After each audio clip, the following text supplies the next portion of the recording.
Number 9, Robbie Farah. Number 10, Steve Corica. Number 11, Scott Chipperfield. Number 12, Jeremy Lawless. Number 13, Warren Reed. 14, Catapale. 15, Dylan Weiner. 16, putting the boots back up tonight, Sasha Petrosky. 17, Gavin Ray. 18, Matthew Chilbert. 19, Darko Village. 21, Jay Horriban. 22, Alan Warton. 23, how is he going to do this? Play and coach Wollongong Wars Chrissi. 25, Tomalaris. 27, as I said, Ringo's Adrian Machuki. 30, Matthew Scotty. 37, Blake Glover. I didn't change the back. I believe coached by Phil Moscow. Frank Farina is supposed to be coached tonight. They're doing a good time.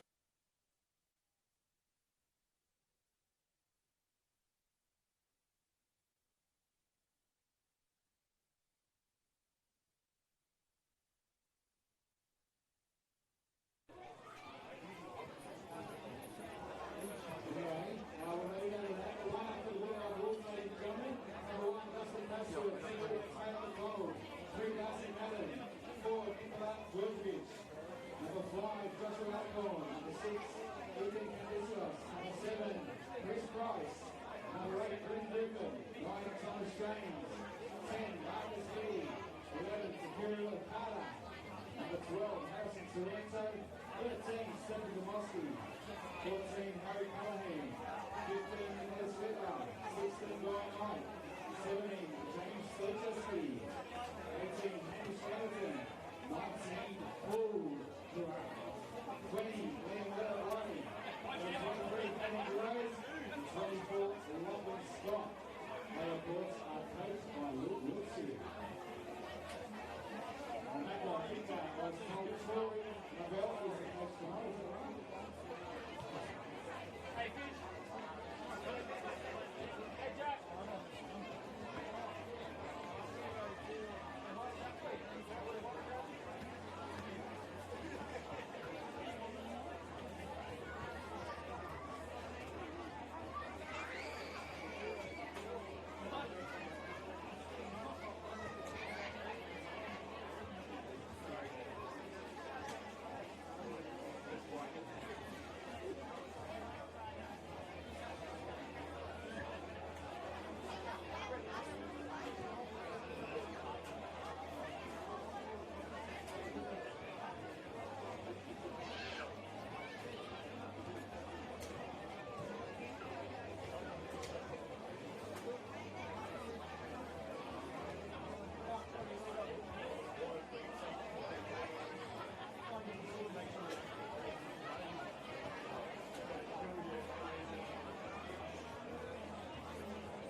once again, ladies and gentlemen, if you want to watch the feed live, it's on Albion Park City Football Club Facebook page.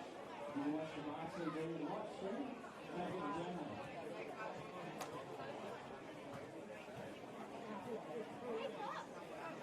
Also, check out the middle of the pitch. We've got a special guest. He's going to say a few words and do the opening ceremony shortly. We've got McLaughlin and Tomalaris in the middle.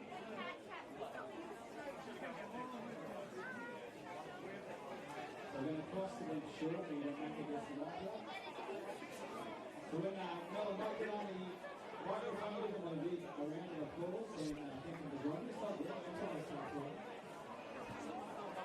Once again, if you haven't the raffle, the Wolves raffle, under 13s are running the raffle today. Football for Firies, 3 tickets for Firies. And hello to everyone watching wherever you are on Facebook, Twitter, YouTube. We're in McLaughlin Park in the Kembla Grange for this wonderful occasion, Football for Firies. David Weiner with you from Optus Sport, and I'm joined today here by Nick Stoll from SBS The World Game. Hello. Up the back near the canteen, the smell of the chips is driving me absolutely crazy. But we're going to focus for the next 90 minutes because we've got some wonderful, wonderful fun to have ahead of us. The oldies, the Invitational 11, Albion Park City Football Club, they've been warming up for hours, Nick. Yes, this is incredible. Welcome viewers, welcome international viewers, people watching all around the world, those people in New York City, those people in Rio de Janeiro, those people in London. Welcome to each and every one of you, a global audience today. Absolutely, and absolutely for a great cause. We're trying to raise money, of course, today, Nick, for the RFS and the Salvation Army. $20,000 is the target. There's a number of $1,000s already been raised before we even arrived today, and I parked miles away.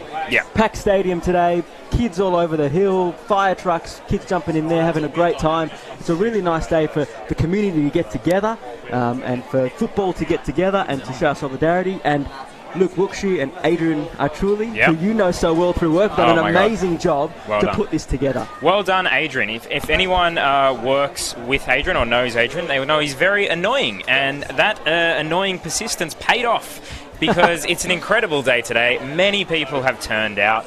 As you said, it's just wonderful to see the football community come together, raise money. And, this is what local football clubs, I think, should be about, really being a sense of community. And I think I really feel that there today. In all honesty, did he do any work this week? No, absolutely not. In fact, there were an amount of times where I was looking at him like, Adrian, don't you have actual work to do this week? Oh, mate, I've just called Frank Farina. Oh, I've just called Dave Weiner from Optus. Oh, we got this. All right, we're going to do this. Incredible stuff from Adrian, and that will all be undone when you see him actually play today, because he's an awful player. And if he's in goals, as he says, I have zero idea how he's concentrating on the task at hand. Let me tell you. Now, of course, the other part of today is Luke Wookshi captaining his boyhood club against the team that he coaches. What a fantastic occasion for him, but his words, not mine. He said, looking at a few of the boys, they've been in better shape. Yeah. Listen, to be honest, I did question the very long warm-up today by the older boys. I thought, listen, save every little bit of energy that you have for the field. They haven't done that, but let's see. Who will pull a hamstring first? I'm not sure. I'm betting Paddy Zvansbach. And how many hamstrings? Yeah, it could. Listen, the substitutes are going to be used heavily today. It's not going to be a disgrace if you come off the bench today. And we also, if I come off the bench, we get pulled out from here, then we're in all sorts. We also welcome now Chrissi Trajecksa. Lovely to see you and welcome. Great to have you here. Thank you. It is an honour to be here, especially for a great cause. And we have, how excited are you about today? Who are you most excited about seeing? Or I guess I'm going to ask you guys, most curious about seeing today? I'm going to say Julian. He's in goals today, isn't he? Yeah. Listen, that's going to be a horror show, let's be honest, but this is all for charity, and nothing says charity like Adrian playing. But I am most excited to see Sydney FC coach Steve Corica. That is a huge get. Steve Corica, I played against him in a media game about 2 years ago. I've never felt so inferior in my life. He destroyed everyone. It was incredible. Steve Corica is in every charity game, every opportunity to get players versus media or whatever. He is there because he's as fit as a fiddle. It still looks like the guy that ran around, 8 years ago now for Sydney FC. The equivalent game they had this year, I was in goals for the media team, and they rocked up with Shane Smeltzer, Steve Corica up front. Come on. I tell you what. What was the final score that day? I substituted myself out after 15 minutes. I went up front. But the good thing about today is Luke Wilkshire will be hoping that he's recruited well, and that between Lily and Brett Emerton, and we'll go through the lineups shortly once we see who actually has made through the warm-up and rolls out in a couple of minutes' time. They're going to do the running for everyone else, I think. Yeah, exactly. And you know what? Everyone watching Facebook, Twitter, YouTube, Twitch, Tinder, I don't know where you're watching. The place. If you're physically watching with your own eyes in this very stadium, write in, comment on the Twitter link, comment on the Facebook link, comment who you think will be the first person substituted off with injury, and comment who you think the 11 will be, because right now we're guessing. We're absolutely guessing as well as you are. But what we do know is there's been a late change in the coaching stakes. Phil Moss was going to coach the Invitational 11 with Frank Farina. Mossy's here, but we've got a guest in because Frank Farina's plane was delayed getting in here. This is how you know it's maybe the biggest football game in the world. Because what other football game would future #1 NBA draft pick LaMelo Ball be at? LaMelo Ball is in the house. He is no longer playing NBL because I think he's got an injury and they've shut him down for now. But he's turned up here today at Ian McLennan Park. Incredible. LaMelo. And he'll be making tactical changes between Brett Everton, Steve Corica, and Zelko Kalic. Have we seen Zelko Kalic around here? I think Zelko pulled out as of yesterday. I'm not sure. Again, listen, this is all speculation. We'll see it very soon. It's January. It's a transfer window. You never know who's coming, who's going, who the big signings will be. But we believe Zelko is not here, unfortunately. Now, this is going to be a fantastic occasion for the local area. And as I said, I'm just looking around here. I can barely see a spare seat. Yeah. It's absolutely fantastic. Jerseys have been donated. For free, so that there's sponsorship as well. It's been fantastic to see how the community has rallied around and done their part to lift the spirits. Yeah, it's incredible. I actually, of course, Albion Park FC had a charity game about a year ago, maybe with the Foz and the Hakeem situation. And, it was incredible who turned out that night on a Wednesday night. But this crowd is easily double that. And, no doubt we're going to raise a lot of money today. Well, we're going to go down now because there are luminaries on the sideline. Thankfully, they've got some replacements for us. Here we go. And SBS legend Mike Tomalaris and Mel McLaughlin are downstairs for the pre-match ceremony. Well, the Bushfire Heroes, I should say, who have done a marvellous job over the last couple of weeks to continue to save us.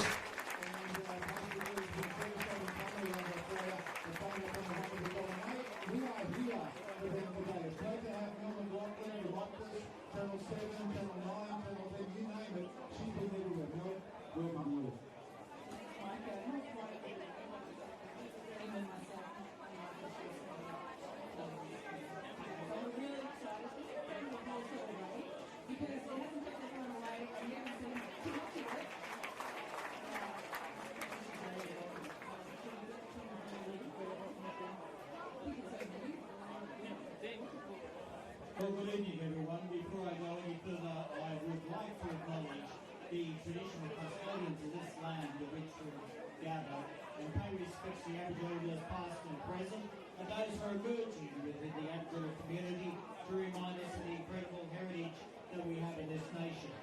Not only do we acknowledge the RFS, but I'd also like to acknowledge the professional firefighters, the people from Fire and Rescue New South Wales, who have done their bit as well. I think they deserve a round of applause as well. Thank you. Well, everyone, it's great to come aside to witness the talent and the capabilities on the pitch, but at the same time to raise funds for the RFS and the bushfire cause. Yes, it might be raining, everyone, but we're not out of the bushfire season just yet. So keep in mind that we're still going to face the rest of the bushfire season. But hopefully the rains have come and now the drought's broken and we can get ourselves back to some sense of normality in this country. But I would like to thank you for turning up today to help the cause and to bring back to our community a sense of direction, and also your contribution will help others rebuild their lives. So on behalf of the city, on behalf of the region, I thank you very much for your contribution and all those who have contributed not only to today through sponsorship, but the players themselves who have come together to make this a very significant occasion. So everyone, thank you for coming out tonight and enjoy the occasion, but also thank you for your contribution and in terms of helping us rebuild our country and making our community an even safer place. Thank you very much.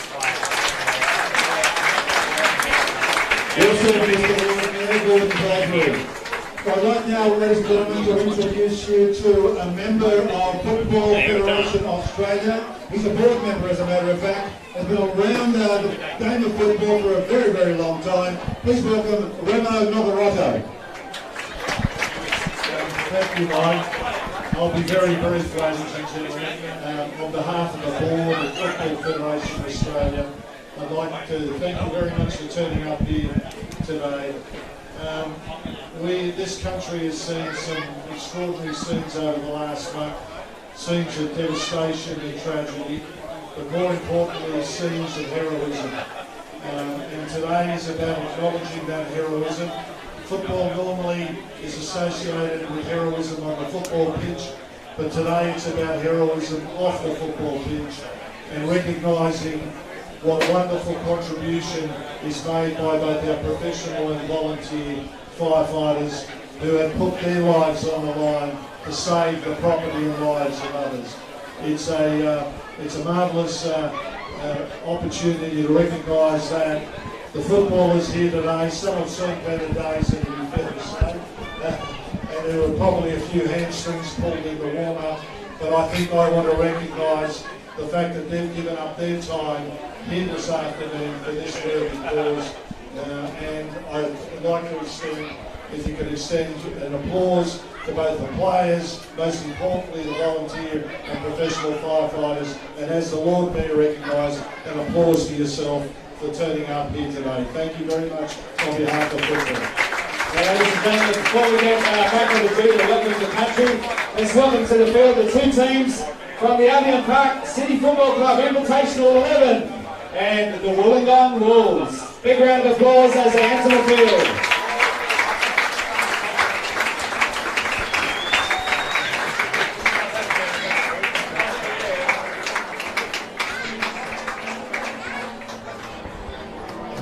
Oh, what a song.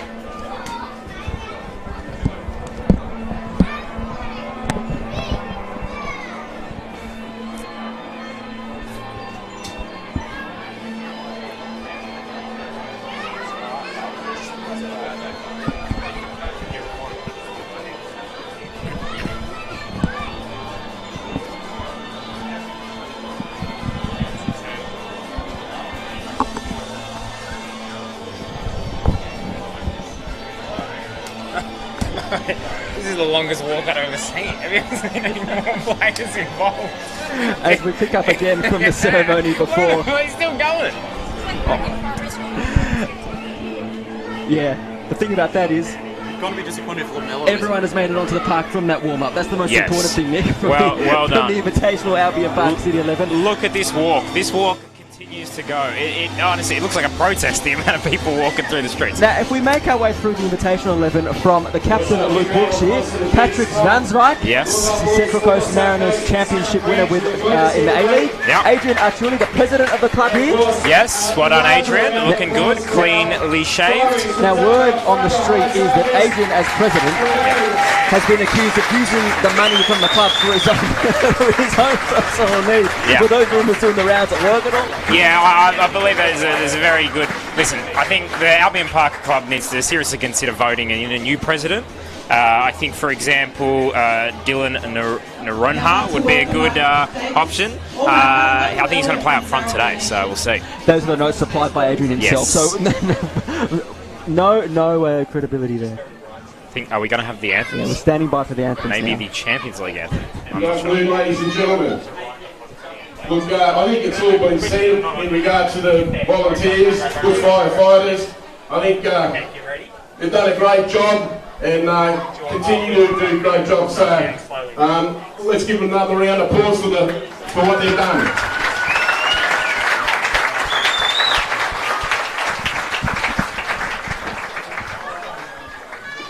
I'm here to welcome the country on behalf of the local Aboriginal community. This will always be Aboriginal land, traditional owners of the Aboriginal people.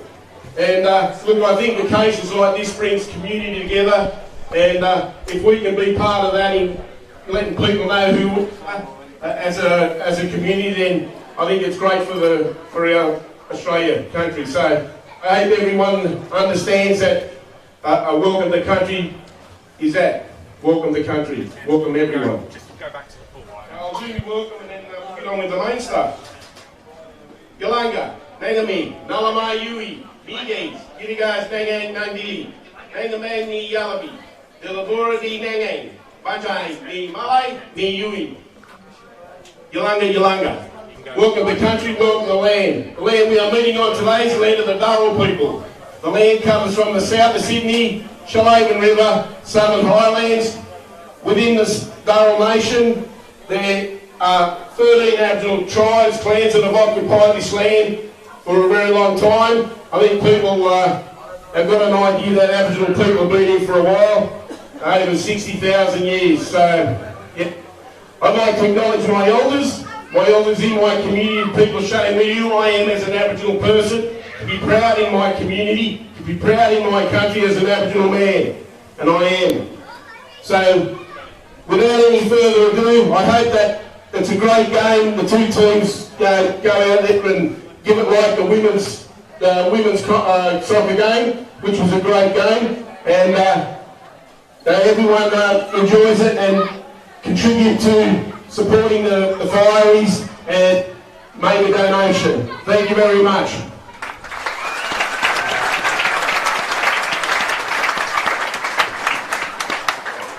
Thank you, Richard. Ladies and gentlemen, it was remiss of me earlier to remind you that I think we should pause and pay tribute to the people who lost their lives during the devastating bushfires. I'm told that around 28 people lost their lives. On behalf of the football community, not just here, but around Australia, how about a minute's applause to those who have sacrificed their lives and the homes that have been taken from the devastating bushfires over the last couple of weeks. A minute's applause, please, ladies and gentlemen.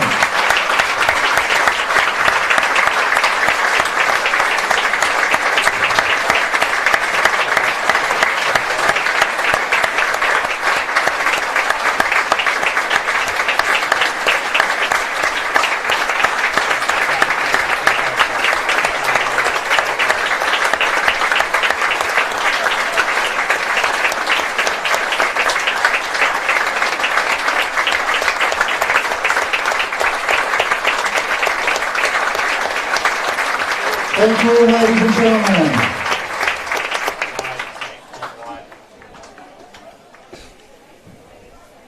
AB, please take it away.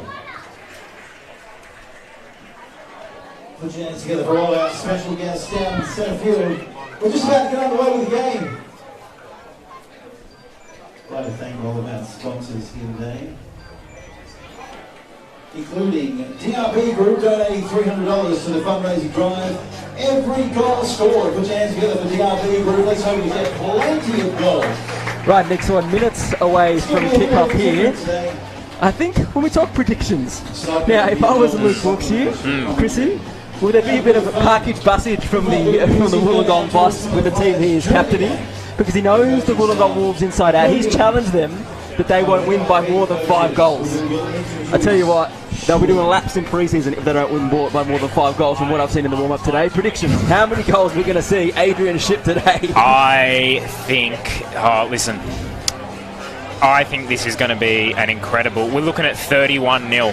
We're talking about the Australian-American Samoa record. It's on the line today. We could witness history in the most unofficial match of all time.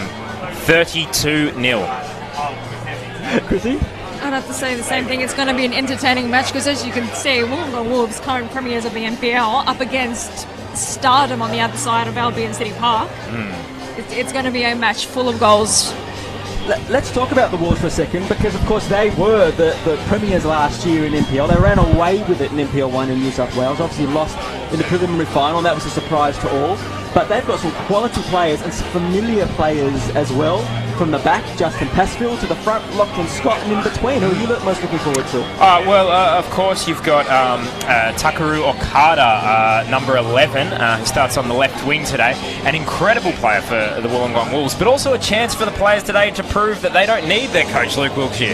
That they can say, listen, boss, we can beat you when you're on the other team, so don't worry about it. It's the players that are the star of the show, not the coach. Yeah, we've also got Lachlan Scott as well, the former Wanderers striker, who of course went from Marcus Babel's side at the beginning of last season, came back home to try and rebuild his career under Luke Wilkshire's coaching, and he does that alongside Thomas James, the goal machine in NPL. So look at Adrian, and look out by the looks of it, Patrick Svansvik and Lubo Milicevic playing at central defence. Yeah. Who's going to play left back? Chippers or Dave Carney? Well, that's a huge conundrum. I mean, it's the 2010 listen, if Gus couldn't work it out. But, you know, I wonder, Brett Emerton's looking pretty trim. He's obviously been staying in good shape. Paddy Svansvik not going to the same gym as Brett Emerton, I got to say. Robbie Farah looking pretty good. It's going to be very interesting to see his football skills. Obviously a massive Liverpool fan. He absolutely loves it. He's a football tragic. Went to the Champions League final, of course. Tickets courtesy of Stephen Gerrard. How he struck up that relationship, I have no idea. Anywhere there's a football Premier League or Liverpool thing to be seen, Robbie is there. He absolutely loves it. But he also hasn't been doing too much since the rugby league season finished. So we'll see how he fares. He is wearing his number 9 jersey from his rugby league career, and in a nice touch, all the guys are wearing the numbers that they made famous during their careers. Yes. So that's absolutely fantastic to see as well. Although Wilkshire in 23, come on, he's taken the Michael Jordan kind of the greatest, but you know, in a way, he is probably the greatest son of the Albion Park football club. That is absolutely true. We've also got out there today. We've mentioned Stephen Corica, the Sydney FC coach, Milicevic, great to see him out and about here today. Chipperfield, Farah, Dave Carney supporting the field over the far side of the field as well. I think Dave Carney is going to have a impact like he did in the 2007 Asian Cup, where he's just going to surprise everyone with how much effort he's going to put in today. They're going to need every one of those lung-busting inches to come today as well. Emo's touch, we're looking at him, studying him by the new corner, looking good. Luke mentioned to me when I saw him for a few minutes before the game, he was a bit nervous. I mean, I understand it's a big game, you know, it's a big crowd, it's an iconic venue, the PA guy is the loudest I've ever encountered in Australian football, so there's a lot to contend with, but we'll see how they go. Kick-off moments away. Let us know where you're tuning in from. We've already had one person write in. They are tuning in from the Vatican, so you're welcome, Your Holiness. Nice to see you. Great to see you. I'm just having a look down at the... We're going to monitor the Facebook page. Here we go. Go along. There we go. Look at that. Not only commentators, but social media admins. Well, Producer Hopper, have you ever seen this professionalism at this level? Producer Hoppo stays silent, so there's a good chance he is not buying that one. Now, before we do kick off, the match ball was delivered by the local skydiving the beach. That's another world first as well. I mean, come on. Really, is this not the best game in Australian football history? I think it is. Well, let's find out. We're underway now here at Ian McLennan Park. Okay, not a high press from Albion Park early, let's say. As we suspected, Milicevic and Svansvik in the centre of the park marking Hayden Duros for Wollongong Wolves. So let's see how he works them across the field. And as the Wolves very kindly just get their way feeling into the game. And a loose ball to start with. Early nerves. Joshua Alcott, the crowd, it's here. It's like a little coliseum. They're on top of the action. The legends they're playing against, over 400 matches for the Socceroos. See the pulses racing for the Wollongong Wolves. Yeah, it's incredible. And look, Dave Carney, specialist throwing Corica early on the ball already. You can just feel Albion Park warming their way into this game. Of course they are. Reece Marsh there with a loose touch, and here we go, the Wolves on the break. This is where it'll be interesting to see whether the legends can keep up. Up comes Lubo, but Corica just reading play there. Here we go, Adrian, first touch. Oh, and it almost cost him, but he's done well. Wilkshire playing right wing, Emerton higher up, very, very 2006, 2007 World Cup. Well, an early sign there that Luke's not going to stretch the left leg. No. Let's just go on behind him there, and he's let it go through there. And as we see them retreat immediately, we forgot to mention Sasho Petrovsky, who's playing number 16 up front. Yes. With Scotty Chipperfield leading the line alongside him. So a couple of other legends in there as well. Yep. Scotty Chipperfield, of course, famous for being a bus driver in this area. He's a Wollongong Wolves legend. Yes. As is so many of the people here down today. Now here we go. Chris Price down the left wing. And that was just on the ball then. It was Okada, on the ball now, who I was talking about before. Very talented player. It's going to be interesting to see what he can do. Maybe he wants to impress Sydney FC boss Steve Corica and let him know that, if you need a replacement for Brandon O'Neill, I'm the one. 100%. Why not look at this level? And Thomas James as well. Offer him with the A-League potential because he's absolutely prolific at this level. Geez, they'll be loving the pace of this, the Invitational level. Just holding a very solid shape. No one really sweating too hard at this point. Or maybe they disagree. I don't know. Chrissy, what are your thoughts on the game so far? Are you excited by the fact that, how organised the Albion Park 11 look?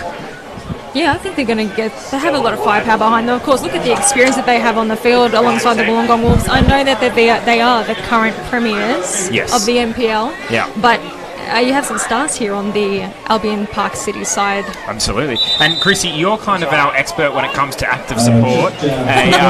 One of the only members of the RBB willing to actually be in the media and be on camera.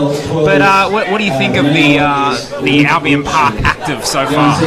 I mean, look at the crowd. There's not a single seat here that is empty, and that's wonderful to see. I'm just waiting for somebody to pull out some sort of safe smoke device, because I know we're not allowed flares at the current moment. I mean, with the Firies around, I don't think you can have too many flares. I think there might be a total 5 there, but anyway, we'll see. So I promise to behave today. Yeah, there'll be some smaller pyrotechnics. We'll get the lights off my phone going or something.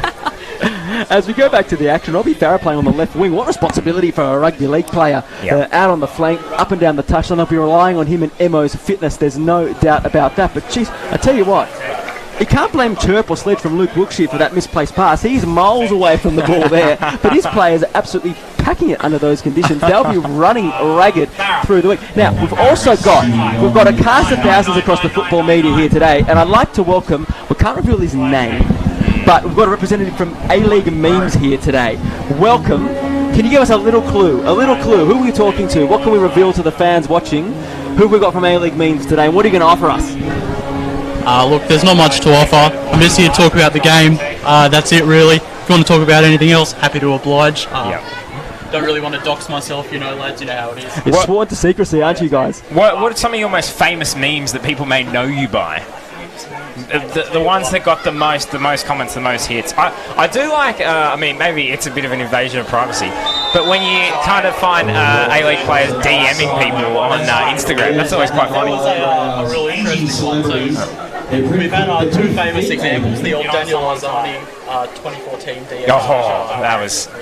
Listen, we've all been teenagers on social media, but that was hilarious. I don't want to judge, but it's just funny at the time. Might be making its comeback tonight, by the way, against Partick Thistle. Wow, really? From injury. Well, that's great to hear. I've been trying to follow his fitness updates, but I'm not too well versed in the Scottish league. That's very good to hear, particularly for the future of Australian football. We've got no shortage of wingers at the moment. No, exactly. And the future of Australian football memes, I think. Arzani's a pretty confident character. I think he'll give us plenty to work with over the future. Mate, when you've got a dirty mole like that, you're made for it, I'll tell you that. Boys, how much is Farah enjoying his work down the left? And Scotty Chipperfield's gone absolutely tumbling down, marauding down the left. Look at the press from Farah there.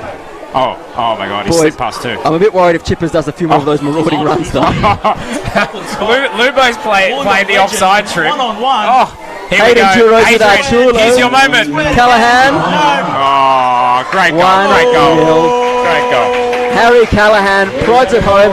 Luke Wilkshire, Milicevic, Schwartz. Oh, here we go. Now hang on, boys.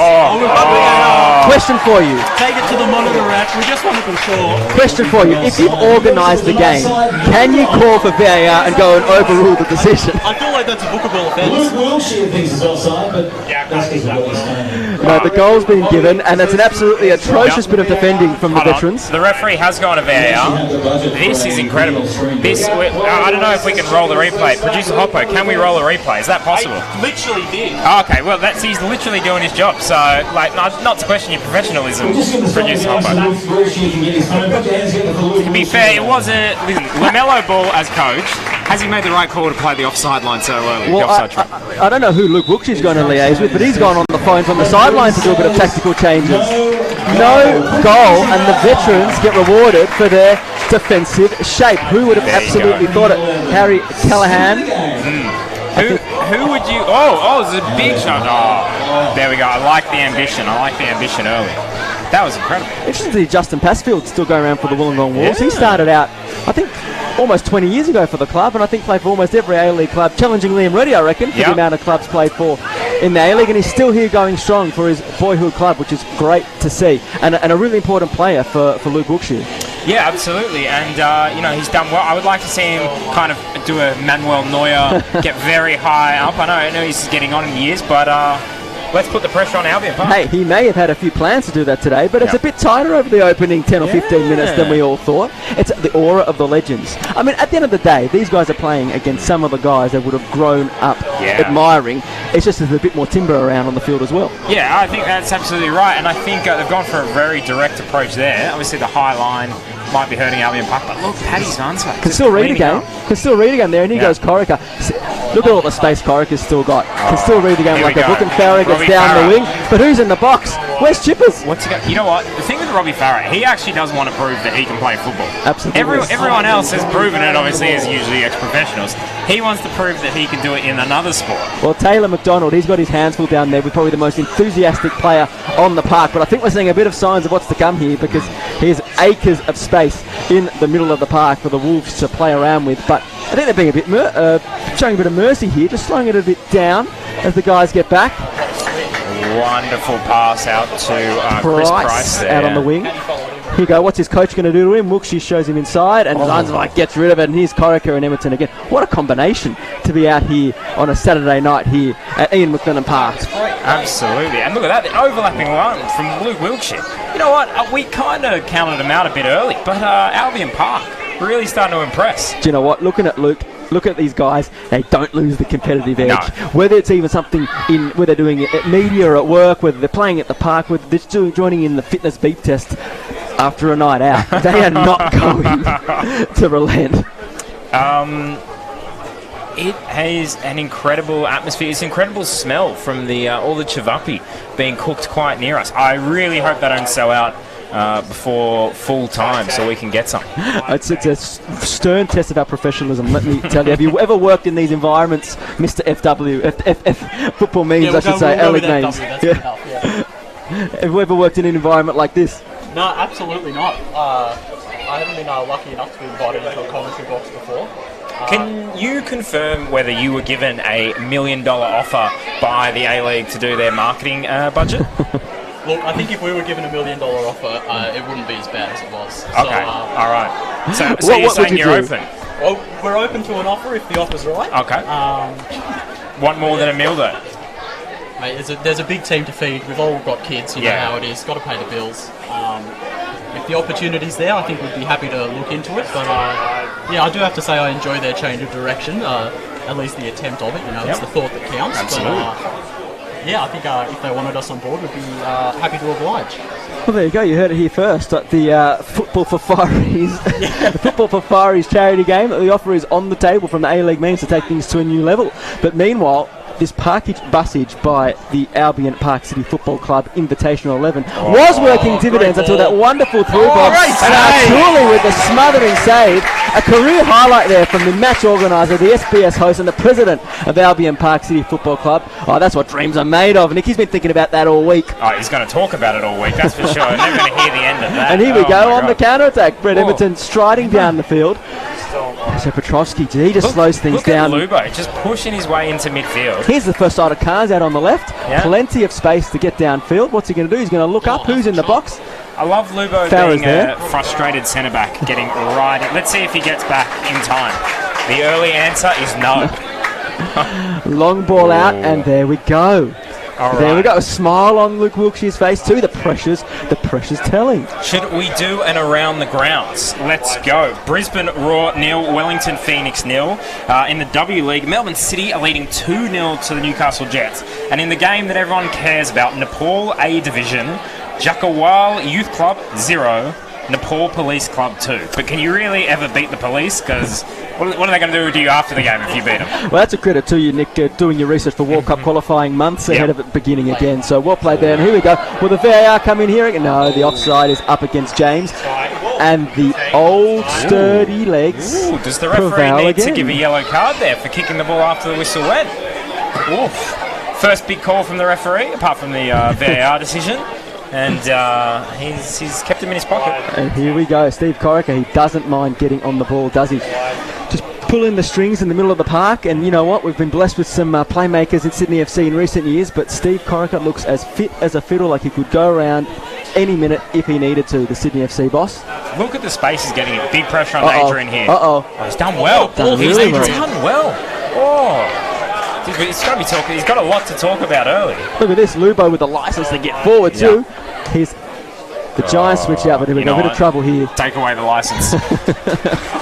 And now here comes Patrick Svansveit with his license to surge downfield. License is going left, right and centre. Good interception there. Well, here we go. They're in a bit of trouble now here down the right flank, but plenty of experience there from Reece Marsh, one of the non-invitational players in the local 11. Now, when I asked Adrian how to describe the team, what can we tell the punters out there what to expect about the non-legends? He, in his words, not mine, pretty ordinary.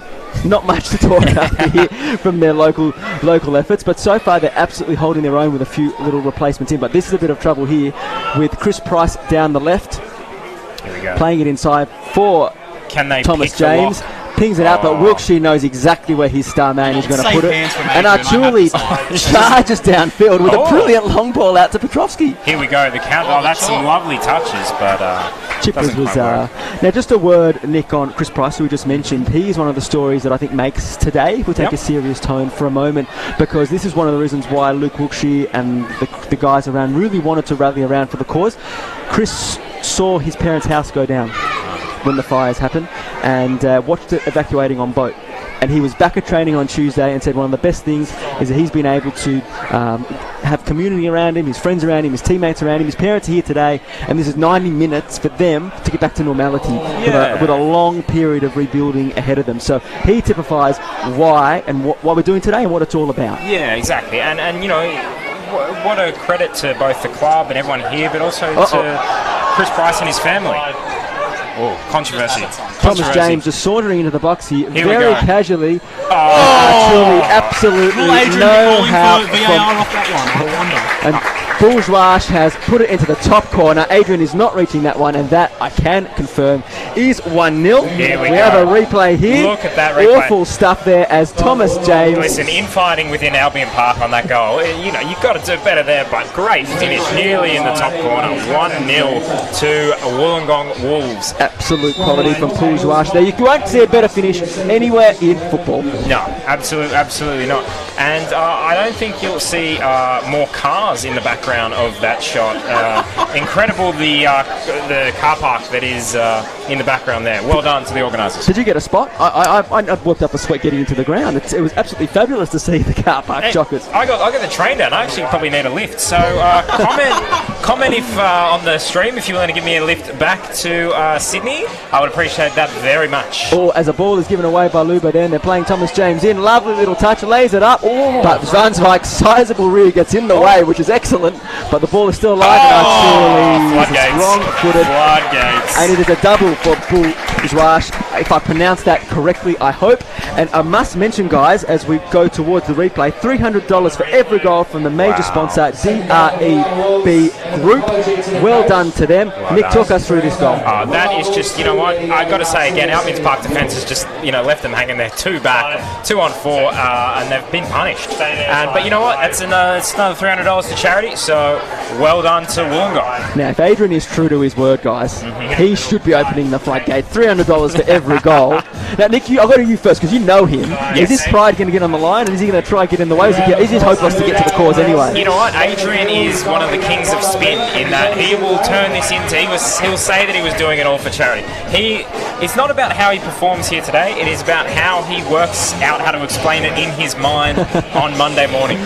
Now, guys, we said we were tipping floodgates. The Invitational 11 had held out for a solid half an hour, 20 minutes. But now, Mr. Memes, Are they going to hold on for any longer? What do you reckon now? What are we going to get to at half-time? I think it's going to be nothing short of a miracle if they manage to hold on with just a 2-0 deficit. Chrissy, what about a goal? Are we going to see a goal from the Invitational 11? That's what the fans have come to see. Are we going to see a goal? Oh, don't shut them down too fast. You're going to see a goal. Maybe towards the second half of the match. You never know.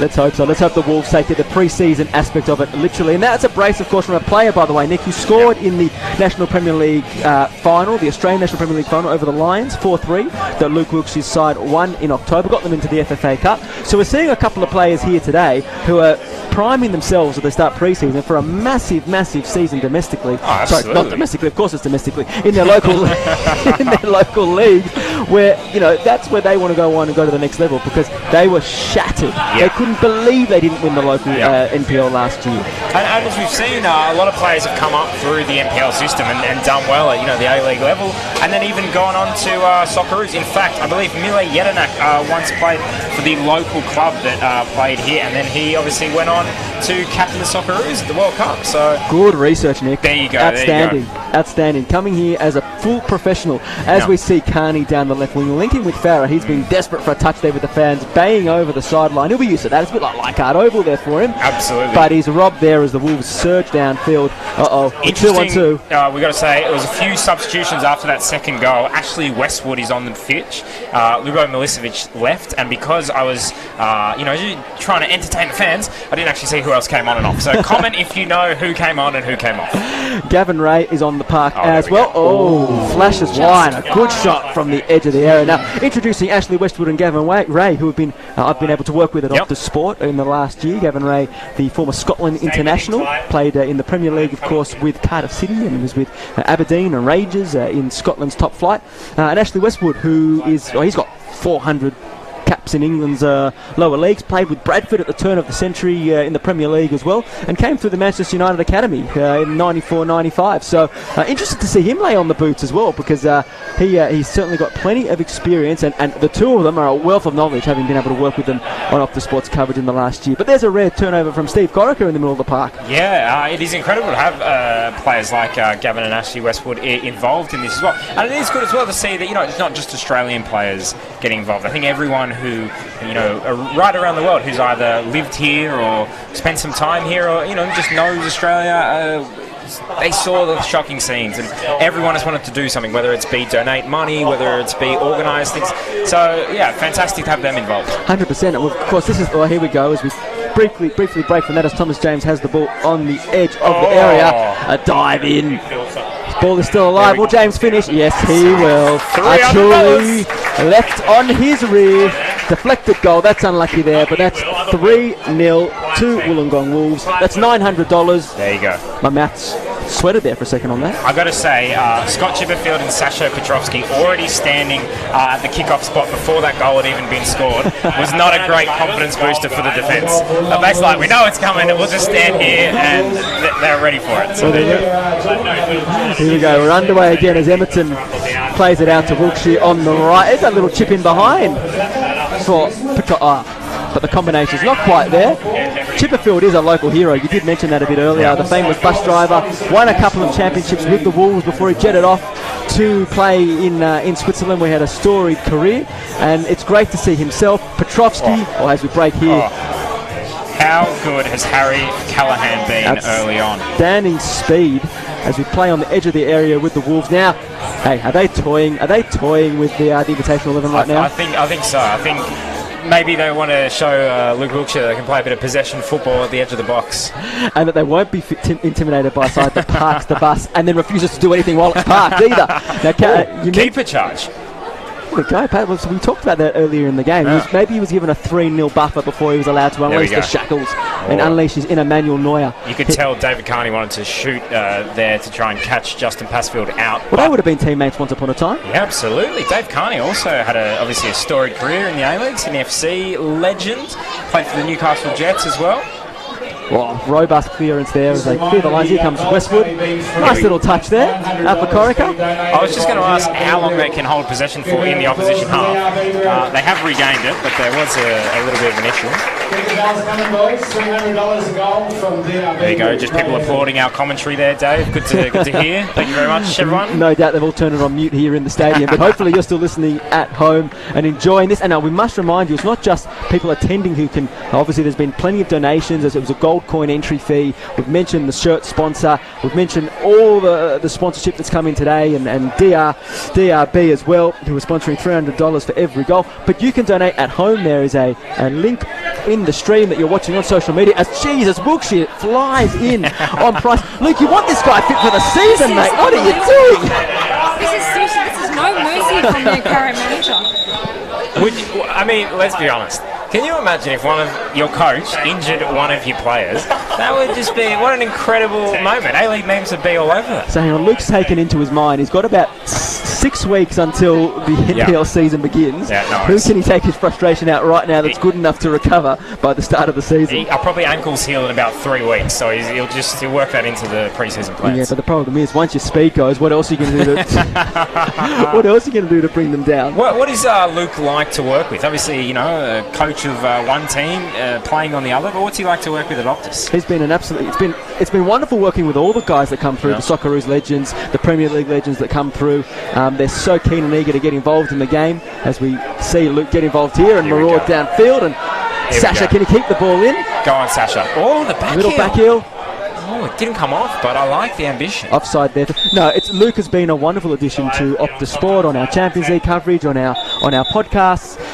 These guys have such incredible experience, Nick, as you'd know from the guys you work with at SBS. And the more of them that we get to hear from, the more of them that we get to hear their stories. And Scott Chipperfield gets a standing ovation as he comes off. Sasha Petrovsky off as well. And we're not sure who's coming on, but no doubt they will be an excellent strike partnership. Interesting change from LaMelo Ball and Phil Moss. Phil Mossy, the head of the coaching union as well, pulling the strings here on the sideline. But no, Luke's been tremendous to work with, a great fella. And as I said, the more of these legends that we can get involved with the game, speaking in any capacity, the better, I think. Absolutely. One of the players to come on was Darko Vidovic.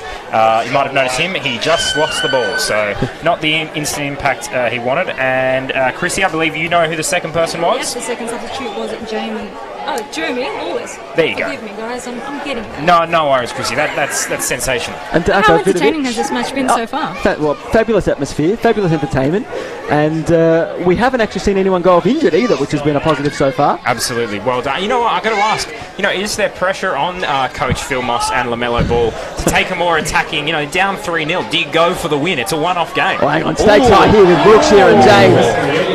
And Westwood fires it into the grandstand a 5 bit of times. I know Wilkshire's a big fan of James. Has brought him to the Optus Sports studios to show him the lay of the land at times, but there was no love lost there between the two. No favours at all, as we see Price line up the corner.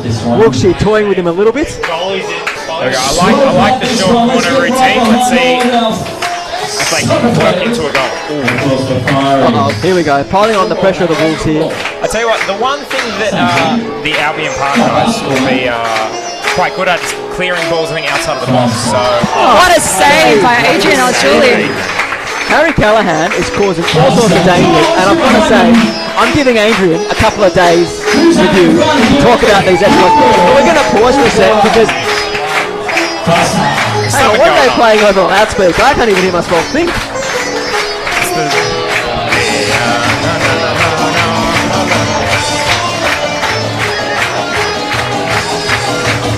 Great team man for the 11.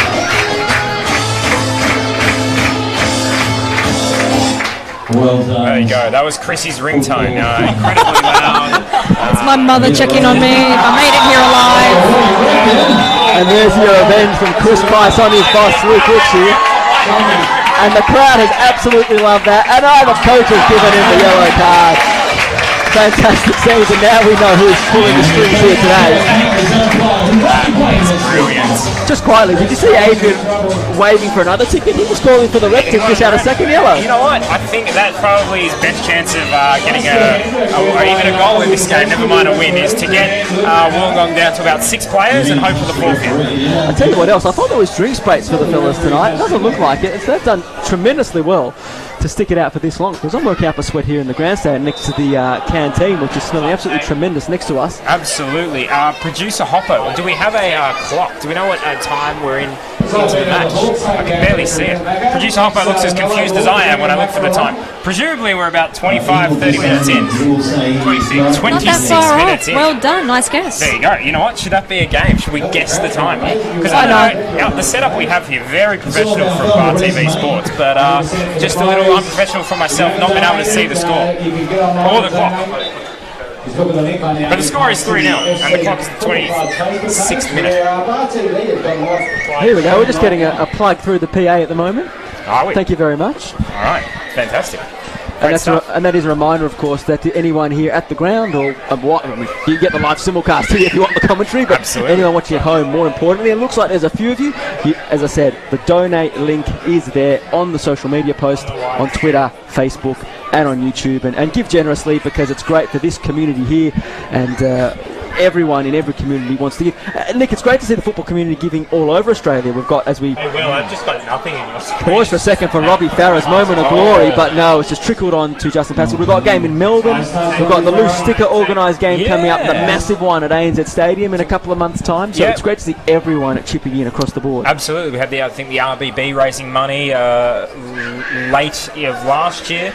So everyone has been contributing and has been fantastic. And you know what? Why not, for every time that we make a mistake here today, there's already been about 25, you donate $50 to the RFS. Go for it. Here we go as Farah looks, his eyes light up, and the glorious switch across the park, but his eyes did light up and he got very, very, very enthused.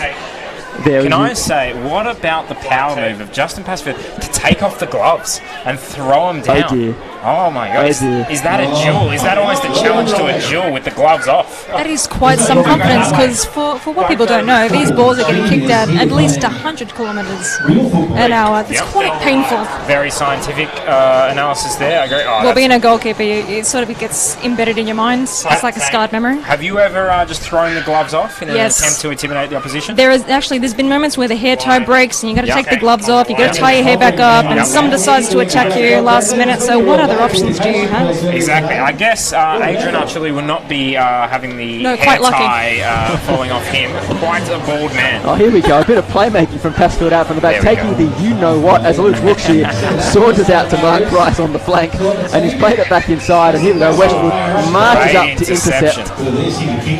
Toying a bit of touch there from the big defender. Playing out from the back. There we go, Gavin Ray, Westwood, Archuli, Carney just enjoying themselves there as Wollongong show that they might sit back a little bit here and defend their lead. Long ball here from Carney, he looks up for Vidovic, and there we go. He's the former NYL player with Central Coast Mariners, chips it forward. Can we have the control here? No control from Dylan Corona. You know, Such a shame. I got to say, it is great to see so many players on the field who made their name in the mid-2000s, and so many tunes being played by the club DJ from the mid-90s. So, you know, good to see a mix of decades here today in the 2020s. Oh gosh, here we go. 1-on-1 and well read there from Ashley Westwood. Westwood just with a little cheeky elbow there. Callahan, welcome to the game. Here comes Farah again. Eyes light up down the left. I like it. Plays it lovely ball into Jeremy Lawless. Is that the first shot of the game from Albion Park? Do we call that a shot? We'll give him a shot. Yeah, I mean, you could call it a cross-cum shot, but I think that's banned on this. Don't Google that, anyone. But it is the actual terminology, as we found out. I was going to go with a trickle, but there you go. Very generous from you there, Nick. Oh, here we go. Callahan, this is not looking good for the Invitational 11. There we go. Is that drinks time, I think, gentlemen and ladies? Drinks time? Half time? Producer Hobbo, do we know what time it is? I think it's drinks time, and if I'm not mistaken, in a moment we will be going down for some interviews with Mel and Mike. Okay. But for the moment, as we go into the break, 3 or 4-0, I've lost count. I think it is 3-0. 3-0. Your impressions of that opening quarter? I must say, I have watched many World Cups. I've watched many Champions League finals, and today is right up there with them. Is that because of our commentary? Yes, I think so. Chrissi, your thoughts? My thoughts of the match so far.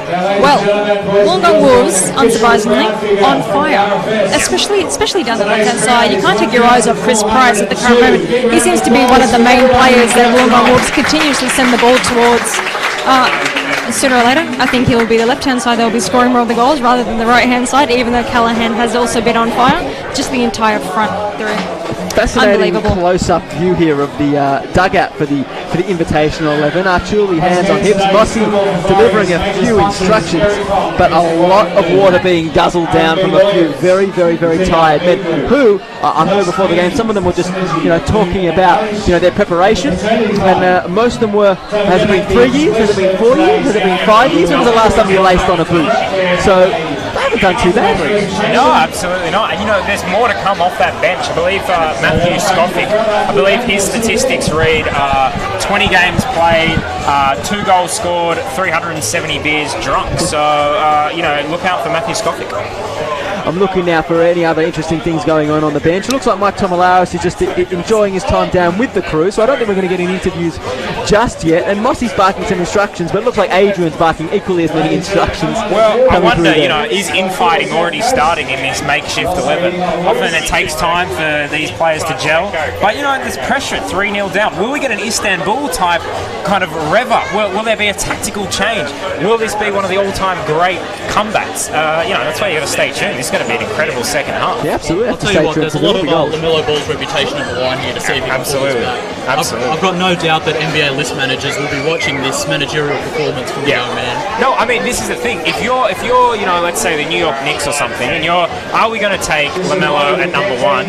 Well, you got to take into consideration his ability to coach this team, his ability to motivate his players. Because if you want to lead a team to the NBA championship, you got to lead this team to victory. Exactly. It doesn't matter if it's a code swap or whether it's... Now, I believe we are standing by. I can see Mel with Robbie Farah. Yep, we're going down there now. Mel, over to you. All right, Macca's told me to tell the girls, the other 13 Stingrays girls, a big shout out to you. Where are the other 13 Stingrays girls? Let me hear them. Woohoo! Big round of applause for the Stingrays. Have a great year.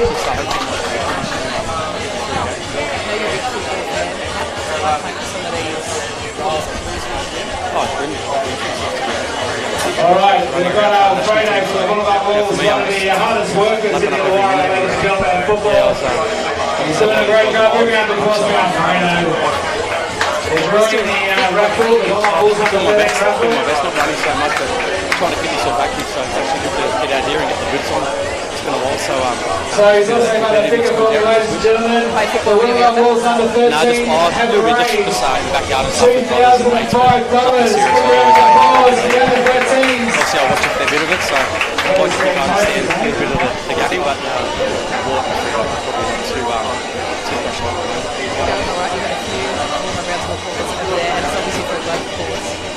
Alright, so Fredo's going to be down the front here in front of the grandstand with Andrew from the Royal Fire Service. The area down here, it's been a tremendous lift the spirits today, and it's been fun to watch. They're going to be drawing out the raffle. He's got 20 prizes to draw out, so we'll wait till they finish drawing and I'll look up the numbers. Tomorrow morning, so that's the big one. The only team that I can beat them. From Fuller South Coast and Wollongong, so big round of applause for our future champions. It'll be nice and sweet, especially let's talk about, are you calling it yet, the title? I think so. I don't think they can get me to I believe Macca is down in the middle with the roving mic. Macca, you're going to give you a few selects. Well, we couldn't find the celebrities, so we got a little watching instead. Thanks, Mel. Good stuff. Good to see Robbie out there. As I said earlier, Nick, an absolutely massive football fan. Fancy getting yourself over to the final in Madrid, courtesy of a certain Stephen Gerrard. Absolutely. It's incredible what doors open up for you when you play hooker for the West Tigers. But great to see Mel just lifting the bar of professionalism. Thank you so much for that, Mel McLaughlin, who works with you obviously at Optus Sport and Channel 7. Yeah, fantastic to have Mel here today, of course. And now, the fans out, I've just had a quick look at the stream, and Mr. A-League Memes, I've got to ask you. The A-League Memes account has commented on the stream asking for more A-League memes. Have you been quickly moonlighting, doing a bit of work on the side here? Mate, I'll tell you what, that's not me.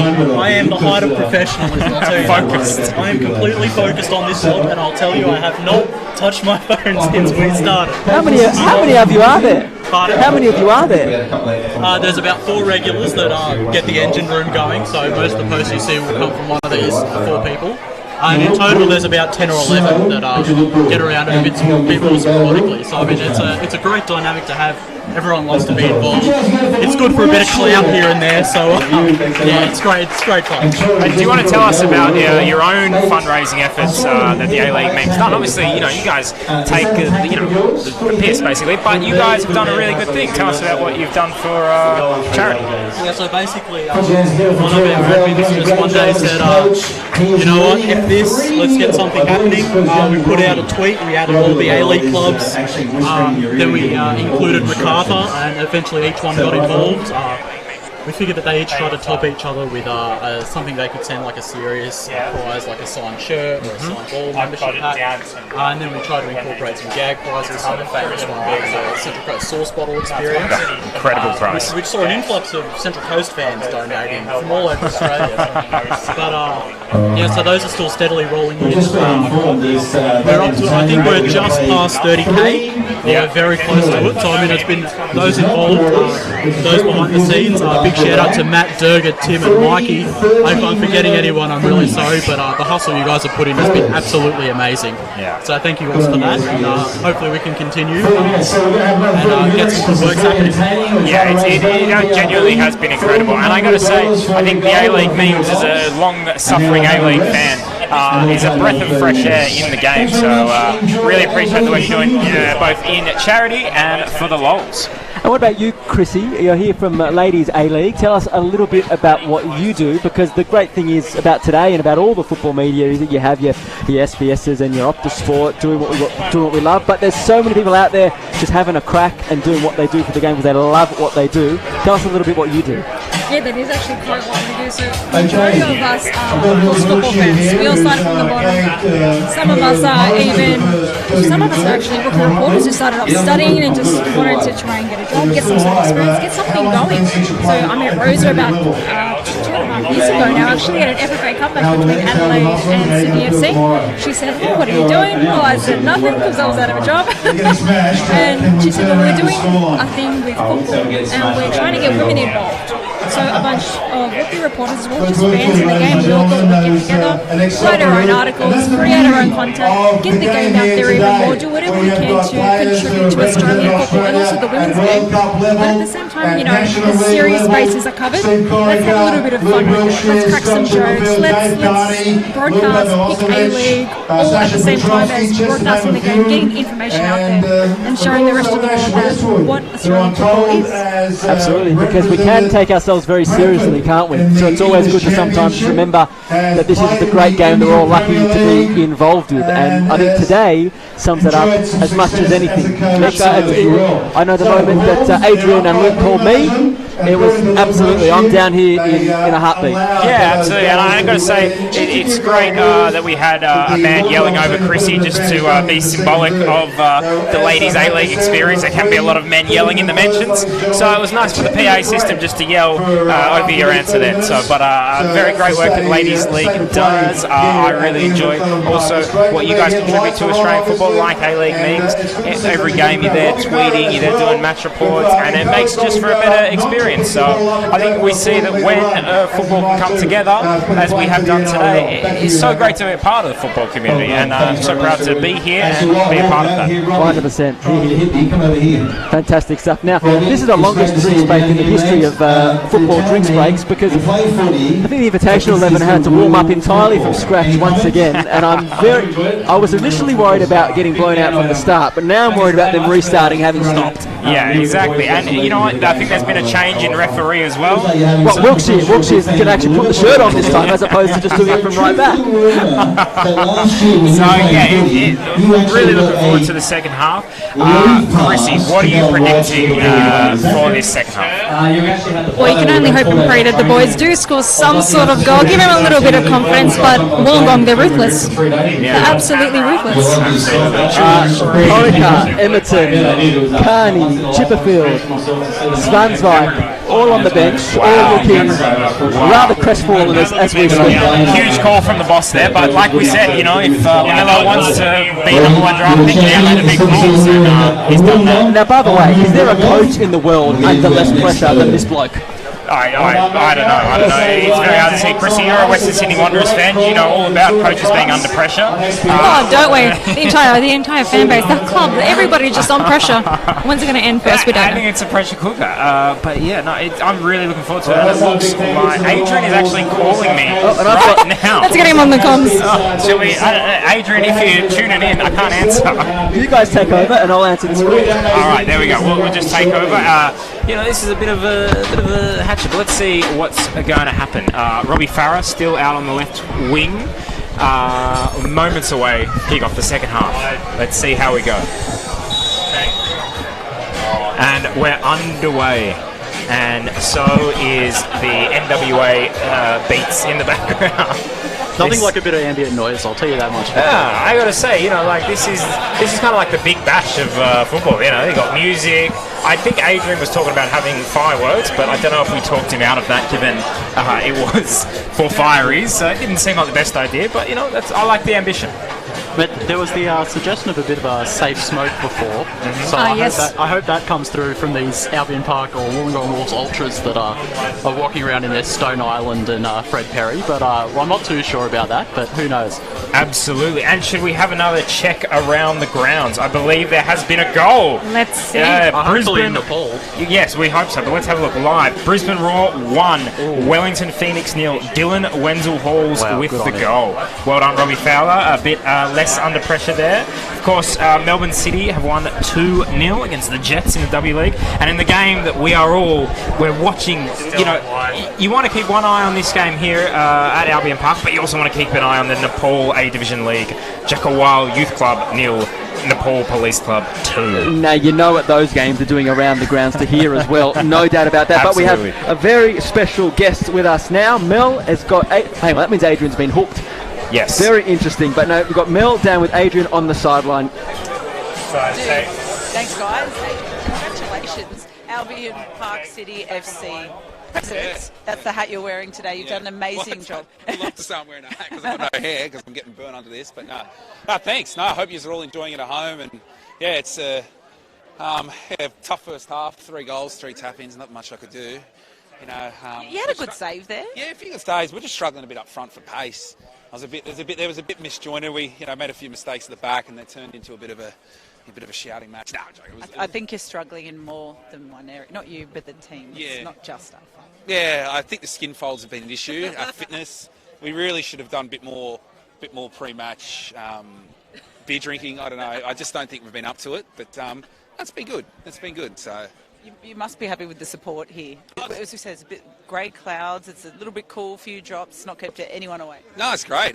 It's so good. Like, you know, I realise like South Coast region is pretty large. Like Wollongong, you know, well, the Wolves represent the whole way down the South Coast, which has been affected, and it's awful. Like, you know, look, we'll speak to Chris Chrysler. You know, his family lost his home. He was trying to defend it, and there's, you know, stories all over. You know, 400 homes, more than that down here. They got lost, and it's the least we can do. Like, what you know, this is football. That's what football does, and you know, it just takes a few phone calls. We did this in 2 weeks, so if I can do it, you know, anyone can do it, really. So no, that's not true. It takes a lot, but you've got some massive names of football royalty here. Only too keen to jump on. Yeah, no, it's great. We just, like, as I said, messages like Robbie Farah. We almost got Steve Waugh and Adam Goods, but they had obviously other commitments. Steve Waugh had to go to India, like, for the cricket. I couldn't believe it. No, but no, it's great. Like, and Lukey knows heaps of people. We're lucky to sort of have connections and platforms, so we're just able to use it, and I think it's great. Like, it just shows what the community can do when something bad happens. You know, like, it's all different sports are doing the same thing, and I thought, well, football's got to do one, so why don't I have a crack at it? So it's come together really well, and I think it's just a great showcase for the region too, what we can do down here, and just, you know, good celebration. Like I said, it's about the event. It's not about the games, the side issue, but it's all about the event, and just, yeah, it's great. Terrific community down here. Well done. Great work by you. Enjoy the rest and good luck for the next third. Oh, thank you, Mel. Appreciate you coming down. Enjoy, guys. Hope you're doing a good job up there. They certainly are, Dave. Thank you, Mel. No, it's been on mute. No one's heard it. So here we go. We're back again. Yeah, but we're doing a magnificent job, Adrian. Just don't watch the replay afterwards, okay? You can't hear us down there when you're on the field. For those just joining us, though, Nick, let's just set the scene a little bit. It's a fabulous community event here. Packed house. Canteen smells outstanding. Car park full to the brim. Just a wonderful atmosphere. Lots of kids running around, and just a wonderful occasion. Everything you want from local football. The common unity of the community. It's been an incredible thing. We've raised money. Adrian was out of breath despite playing goalkeeper and having a drinks break. That was incredible. Bless him. Yeah, I don't know how he's so unfit, but there we go. And you get to see some of the stars play. Some of the former stars. Great to see their touches. We talked about Steve Corica earlier. People like Robbie Farah, playing obviously a star of a different sport, NRL, but doing really well. And then see some of these great players from Wollongong Wolves. Absolutely fantastic. Yeah, it's been brilliant. And the guys have started pretty well, the Invitational 11 this half. Gavin Ray looks pretty decent on the ball. First time I've seen him play in a couple of years. He, of course, I mentioned some of his clubs a bit earlier, if you don't know a bit about him. Dundee, Rangers, Aberdeen, Cardiff before he's in the Premier League. Wow. Luke again, careful, mate.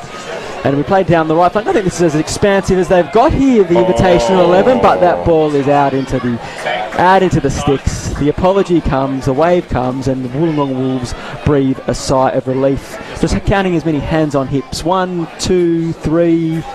No, only 3. That's pretty good. As Wolves play out from the back. You know what? I think the load management has been good. The substitutions worked well. They're still in this Albion Park. They've got to push a bit more forward, but we'll see. So 5-0, Chrissi, was what Robbie Farrell was what Luke Wilkshire challenged his Wollongong Wolves side and said, if you don't get beyond 5-0, $100 each out of your pocket next week in pre-season. How are they sweating right now? Oh boy! I mean. Chrissi, how are you feeling? You did a 6 a.m. shift this morning at your work, and you're still going strong here today at about 7:30 p.m. I mean, I'm doing well so far. I've only had one coffee. I'm quite surprised that I'm still standing. All right. But the game is keeping me going, and this second half is actually looking quite interesting. Here we go. Because you can see that the Invitational side, they're actually starting to pick up now. What we saw in the first half, though, was Justin Passfield in goals. Oh, we have a yellow card going for the Wollongong Wolves now. It's getting interesting. A little bit of sass there from Guy Knight, giving his coach a red card, just taking it out of the referee's pocket there. And Wilkshire, bit of rough and tumble there, looking for Farah to come in and get into the ruck, I reckon. But here we go. Wilkshire's going to deliver a set piece. Has he still got it? Not a bad ball. Farah's now, listen, anyone that's got a little rugby league knowledge here, that's pretty much been the West Tigers game plan for the last couple of years. A bit of an up and under when they're getting into the 20-metre zone. So Robbie Farah's playing to type there. Well done. A long expansive ball there out to Liam Will out on the right flank. Yes. As he looks to stand up and play inside to Stefan Dimoski. Looking decidedly less mobile than he did in the opening minutes of the game.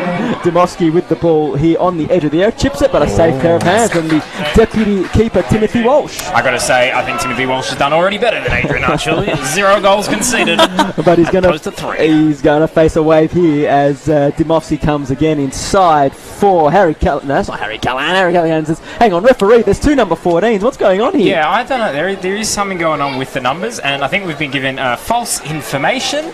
I don't know. The producer Hoop is going to have to answer the questions for those ones. Play on. He waves us away. Typical. Here we go. All right. There's Sturge down into the attacking area. Robust challenge there on the edge of the area. Farah plays out. No, he doesn't. He gets robbed on the edge of the area by Stajewski. What's going on here? Here we go. Milicevic plays calmly back to Walsh, and that's a lovely bit of composure there out to Wilkshire out at right back.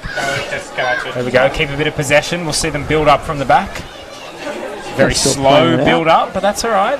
Rome wasn't built in a day, and neither will this goal. And very generous. But it's getting there. They're starting to flow. Very generous from the Wolves, not putting an incredible amount of pressure on them as well, as this throw-in takes a fair bit of... Hang on, has Wilkshire just kicked that in from a throw-in? I didn't hear the referee whistle go, but as we said, he's the man calling the shots here today. So off we go again, playing out from the back as Gavin Ray looks to play it straight, but the ball is intercepted there, and Wollongong Wolves come again. I think this is going to happen a fair bit this half. Milicevic gets involved there and nips it out for a corner off the feet of Dimovski.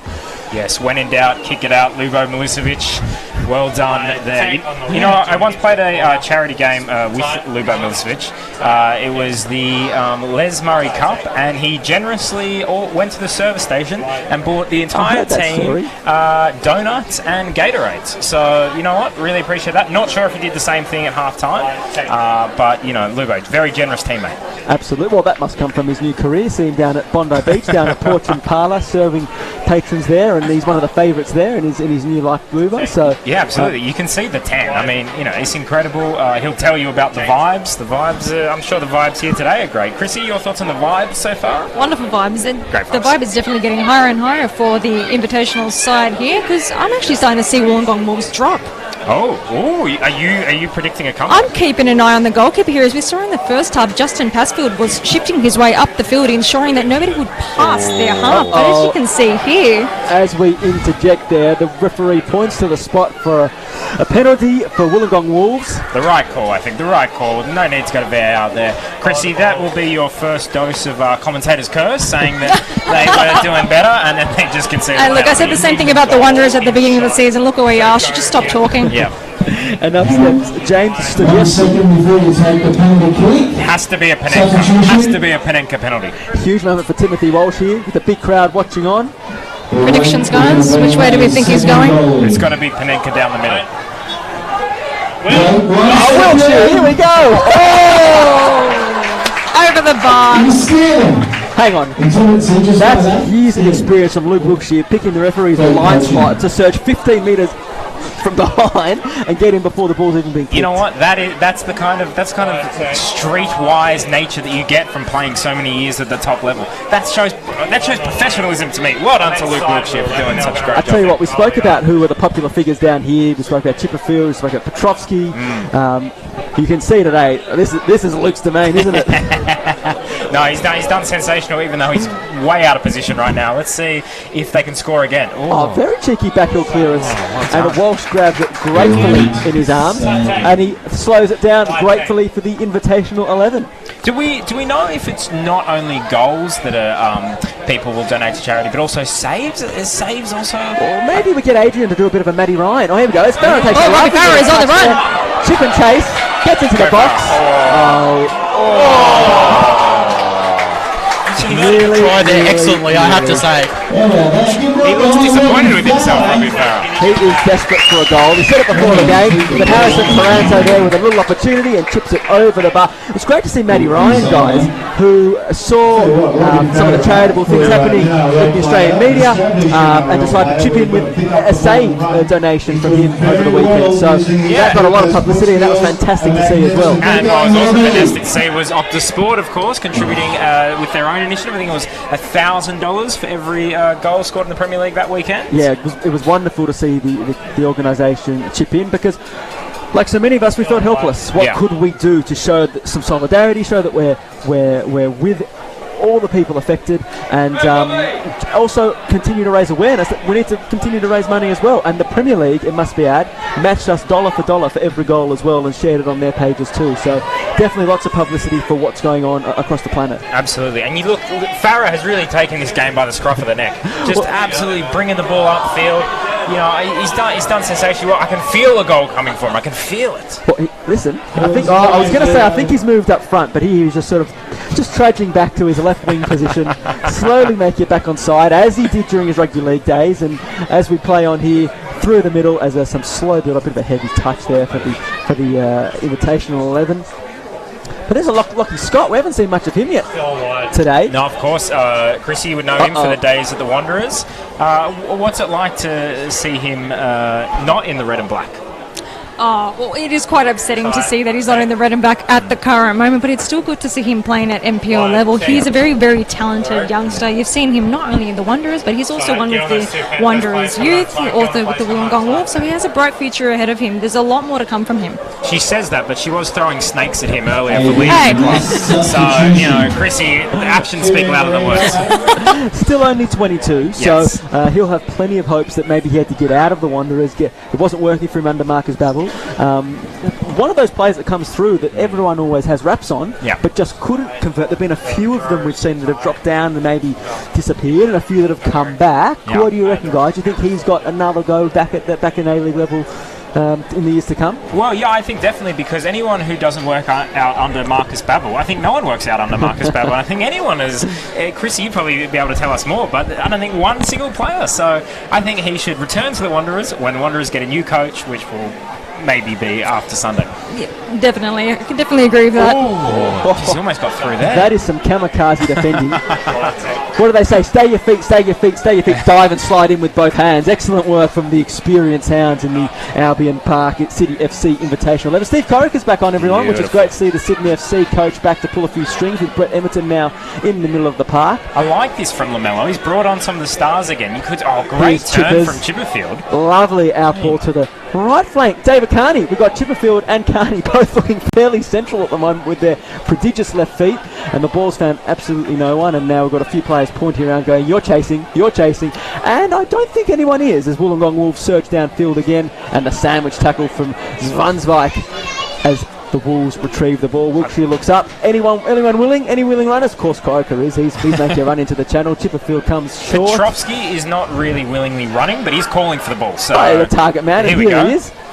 Step up, light, quick feet, but robbed there. And now, hang on, who we got? We got a bit of possession here for the Invitational 11. Sorry, as we clear the commentary box for some people to go to the canteen. Come on through. Welcome, guys. Do you want to join us as well? Any questions? No, obviously the food smells better than the commentary sounds. I think Petrovsky was about 3 metres offside there, but play on. Here we go. Good retrieval there from Liam Will down in his box, and they play out with absolute ease as Marcus Beattie looks up, and this is a bit of trouble here we go. For the Invitational 11 as Lachlan Scott takes on Zvansvik, and a bit of quick feet. Zvansvik's only got one choice here. He's got to bring him down. Yeah, there needed to be the professional foul there.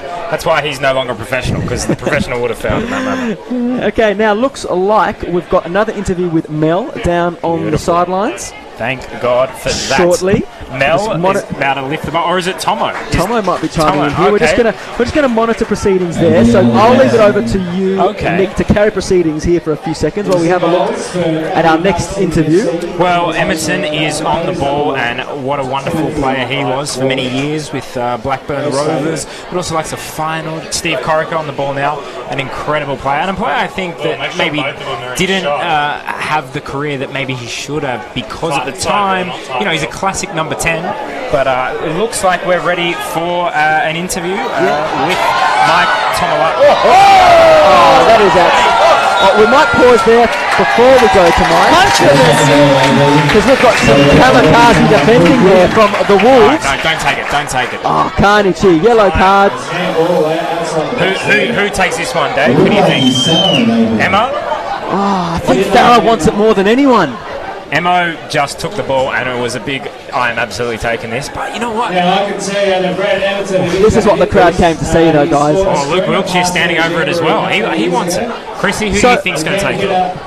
Oh, well, I can see Robbie Farrow walking away in quite some disappointment that he wanted to take it himself. So Luke Wiltshire, he may pull rank. Brett Emerton scored a few of these in his day. Petrovsky. Here he goes. Brett Emerton steps up, curls it over, just over the bar. And Wiltshire, he just trudges off, absolutely incandescent with his former Socceroos teammate. Okay, we're going to go down to Mike now, who's got a very important interview with Karen Walker, and she's from the Salvos. Mike, over to you. Yeah, hi Dave, thanks very much. I did have Karen Walker from the Salvation Army. She's based in the Wollongong region, and that's where we are here today. And of course, many people across the board have raised so much money, whether they're musical entertainers or sporting personalities, and just the general public have raised millions and millions of dollars. And from my calculation, Carol, it's probably up to $1 billion to the bushfire victims. Tell us about the Salvation Army and its in its association with all of this? Yeah, sure. So we've been heavily involved in the South Coast and the Southern Highlands over the last few weeks, probably 8 weeks in total. The first starting point was at the evac centres and feeding the Firies and the community as they were, had to leave their homes. So that was our first situation. Now we're looking at giving emergency relief to people, so we're starting that process. But we're going to be there for the long haul, probably up to about 2 years, to be able to help people rebuild their lives. So what you're saying is you're starting to see the funds trickle through and they are being distributed accordingly? Yes, yep. So people are being assessed and being given emergency assistance at this point, and then they'll be assessed further along to be able to help them to rebuild. And for those who are watching outside the Illawarra region, we're about an hour and a half south of Sydney. And look, the bushfires did rage through here, very close to this area. Too close for comfort for you, Carol? Yeah, too close for comfort. A lot of people from this area were holidaying down the south coast, so people really felt firsthand, how traumatic that experience was. And what about the generosity of Australians in general? Can you believe how much, everything just comes from the heart, doesn't it? We've been really overwhelmed by the donations we've received to be able to help people. It's just incredible. People are doing it tough themselves, but they're still so generous. Karen Walker, good luck to you, and thank God for the salvos, and I really mean that. The Red Cross, of course, are involved, the Salvation Army, but there are many charities right across the board, all doing a wonderful job. Yeah. Thank you so much for your support too. Karen Walker, back to you, Dave. Thank you, Mike, and thanks to everyone doing an extraordinary job with such a daunting responsibility. But on a lighter note, I just looked up. Did the referee just take that free kick? Yeah, I think he did, and you know what? I like to see the referees get involved. I think we need more of that to show that they too can play this game. Guys, I think we should have a quiz. As we go. Got a lot of superstars on the pitch right now. But what I want to know is who had more Socceroos caps, David Carney or Steve Corica? A-League memes? Wow. That's a tough one. Got to remember. I'm going to have to go with my ginger brother, Dave Carney. Dave Carney. Okay. Yep. If you had to guess how many Socceroos caps he had, what would you say? He was in there for quite a while, around kind of the late 2000s. I remember him in the 11 Asia Cup playing left back, I'm pretty sure. I'm going to say 27. 27. All right, Chrissy, would you like to have a guess at our quiz? We have who played more for the Socceroos? Was it Steve Corica or was it David Carney? Ooh, asking me Sydney FC questions. That's smart. There you go. I'm just going to take a wild guess and say Corica. Oh, all right. One of you is the winner. The grand prize is one of the half-drunk bottles of water that sits in front of us. Oh, good, because I've only had coffee today. I need there you go. H2O. Exactly. Everyone, it's important to hydrate. Very. Guys, the winner is A-League memes. Scott Carney, well done. 48 times for the Socceroos. No surprise there at all. Well done. I had no idea what I was doing. Feel free to play along at home. Have you got any questions for the punters, Nick, since you brought this exceptional segment to the broadcast? Yes. I like to bring a quiz at all times. I think it always raises the cultural bar. Everyone can learn as they go. How many times did Scott Chipperfield play for Australia? Was it A, 26? Was it B? I don't have a Wikipedia page in front of me. Let's say, was it 44? Was it 68 or was it 98? Closest guess. As we go, hold the phone now as Robbie Farrow chips and chases the ball on Corica. Lays it off beautifully to Chipperfield. That was almost a fitting goal for the Albion Park Invitational 11. Scott Chipperfield marauding downfield and just deflected effort off his should we say, a frame that's a little bit different to the one he played on during his playing days. But that nearly came to his advantage. A good player knows how to use their bodies. Absolutely. And Chippers nearly just did that right there playing off Robbie Farah. His eyes lit up, did Farah. I've said that a few times after Steve Corica's beautiful way to ball in behind. I'm telling you, Corica looks as fit as a fiddle. He looks incredible. And we see Farah using, I think, his hand on the goal there, which, you know, as a rugby league player, he's probably very used to. And I like it. I like, you know, if the referee's taking shots, why can't he use his hand subtly in the box? Here we go, a bit of space now. Everton to break forward, strides forward for Chippers. That's a tough ball for Chippers down the right flank. Get there, Chippers. He certainly does, and he's going to look up, and he does have a target in the box. As Farah comes near post, off the chest, but it bounces and balloons off, and Corica goes, do I really have to chase that? Yes, he does. He's going back now as Wolves surge down. Lockie Scott with a lovely no-look ball before, as we saw, and he's going to now take a bit of the you-know-what. Here we go. Ooh, he's going to get the cut back here. He is. Lockie Scott wants it. What's he going to do? Chips inside. Lovely stuff. But just a heavy touch there. And Corica wants it. He wants to surge downfield. He loves these. I said before, he loves these charity games. Yep. Steve Corica loves to get the boots back on and have a play in these charity games or friendly games. But, oh, God, that ball across the face isn't going to do him any favours. And the shot from distance is fortunately for Timothy Walsh straight at him. So now Milicevic builds out from the back.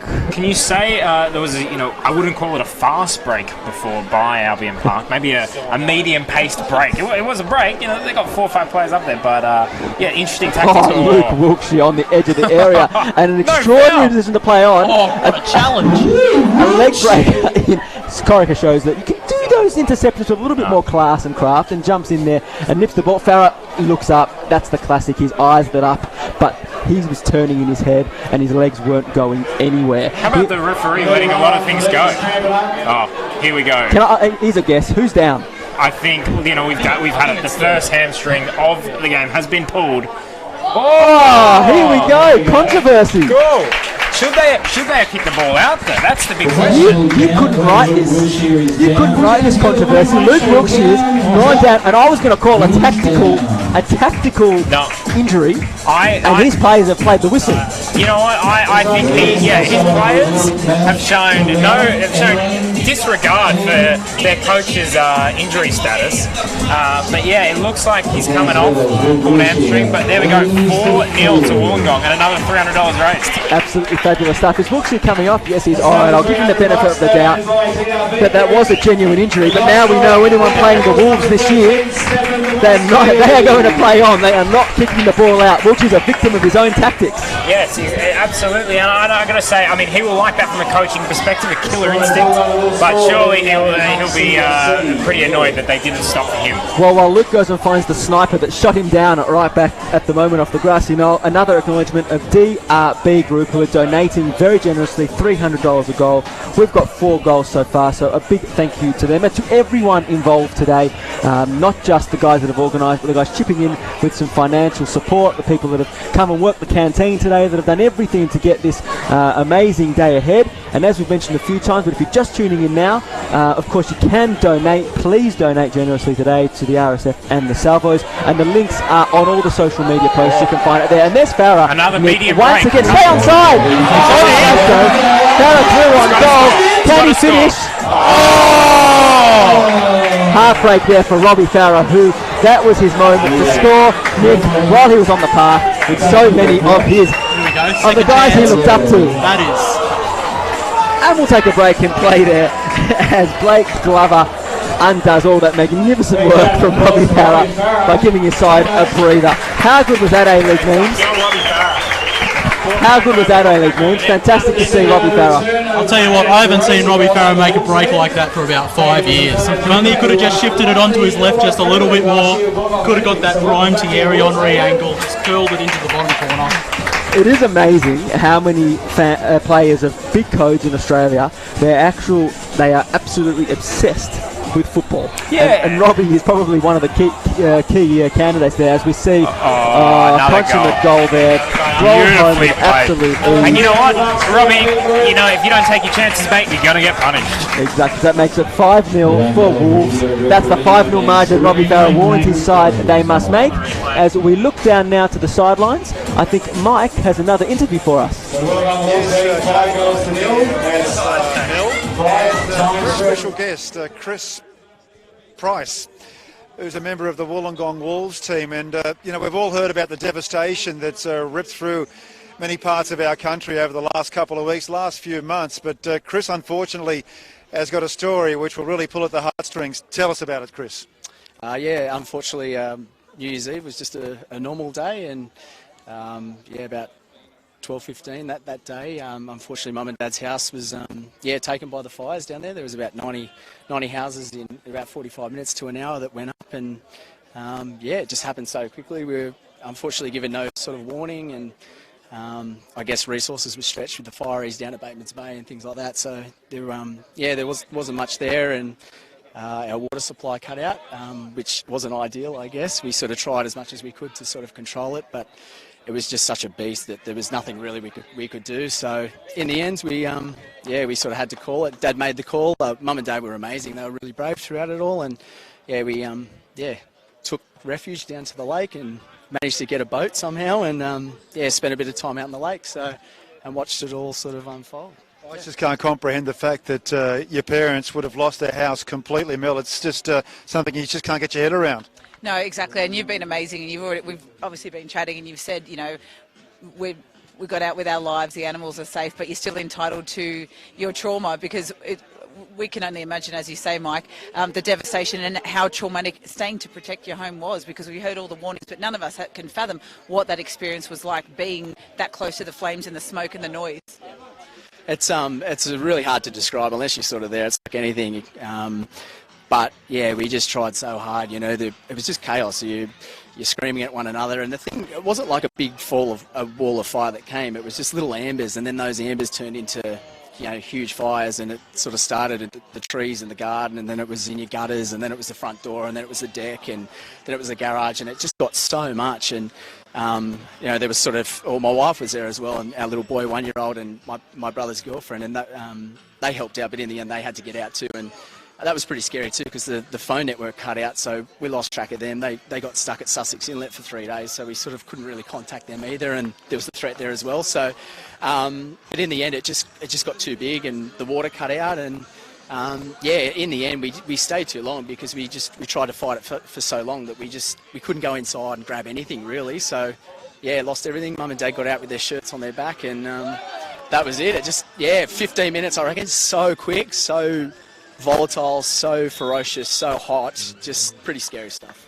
Well, I guess the good news is that no lives were lost, no human life anyway, but as you say, a lot of wildlife has been lost. And I know the Lake Conjola area very well, the south coast of New South Wales. It's beautiful.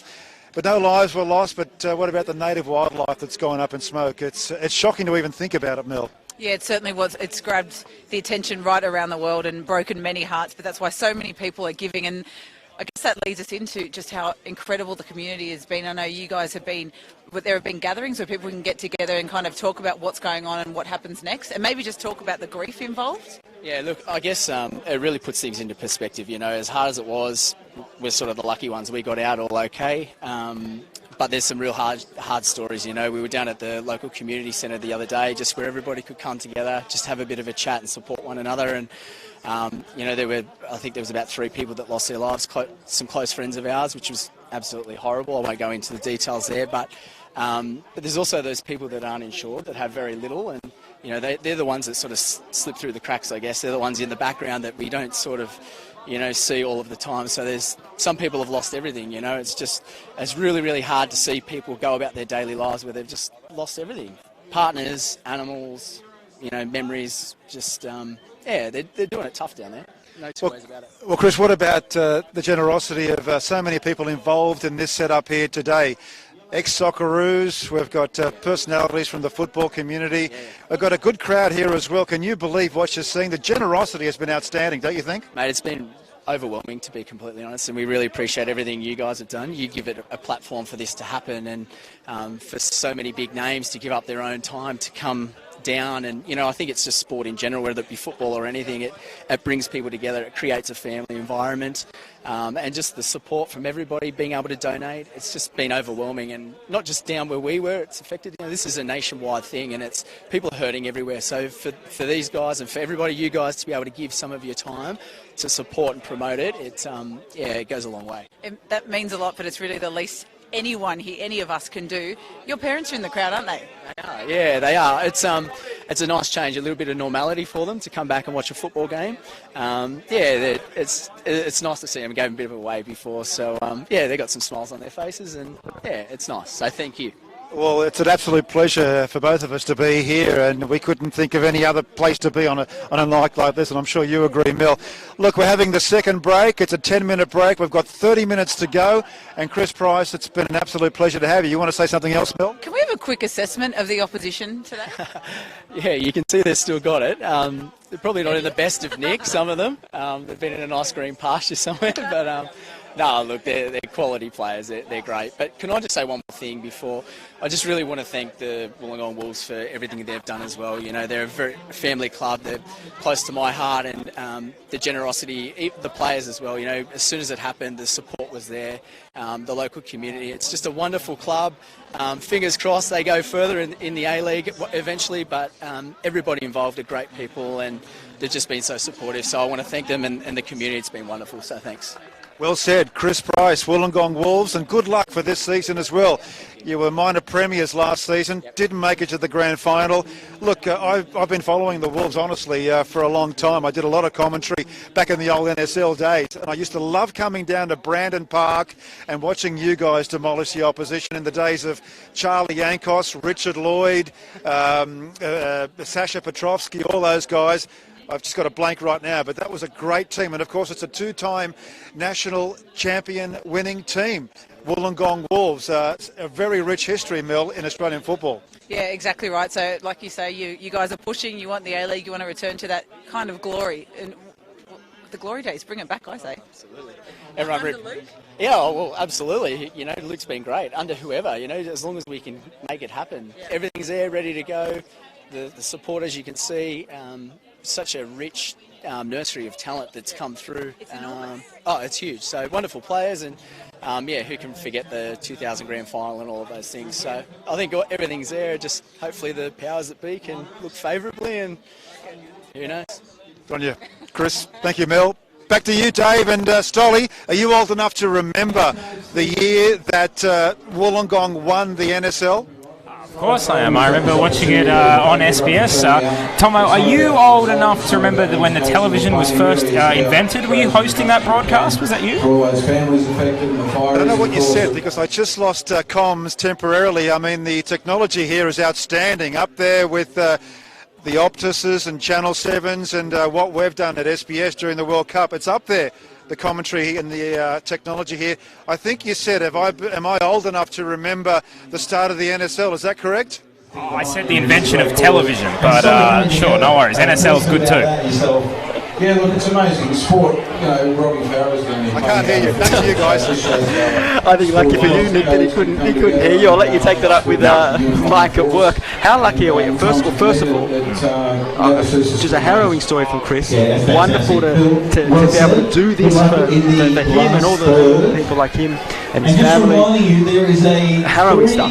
Yeah, absolutely. And you know, really good of him to speak and explain what's happened as well. And it looks like he's dealing with it, you know, as best as anyone could in such a horrible circumstance. Great to hear how his teammates and the club have helped support him, everyone here today. So I guess that's the thing, is like in tragic times, sometimes you see the people that really care for you, and it surprises you sometimes how many people do care for you. So, you know, really good stuff from the club. Well said, well said, well said. And also, just fabulous to have two legends of the industry, Mel and Mike, on the sideline here for this charity game. What's Mike like to work with? Well, as you can see in that broadcast, he's always reminiscing about the past, as is per usual. People who work at SBS always telling us about the one time that he did a World Cup in 1998, or the many times he's been to France for the Tour de France. But he's a really great guy to have around the office, and very, very humble and generous with his time. And do really love having Mike around the office. Absolutely outstanding stuff, and a great interview down there. Now, you got to have flexibility in any job, adaptability. We came here thinking we were going to get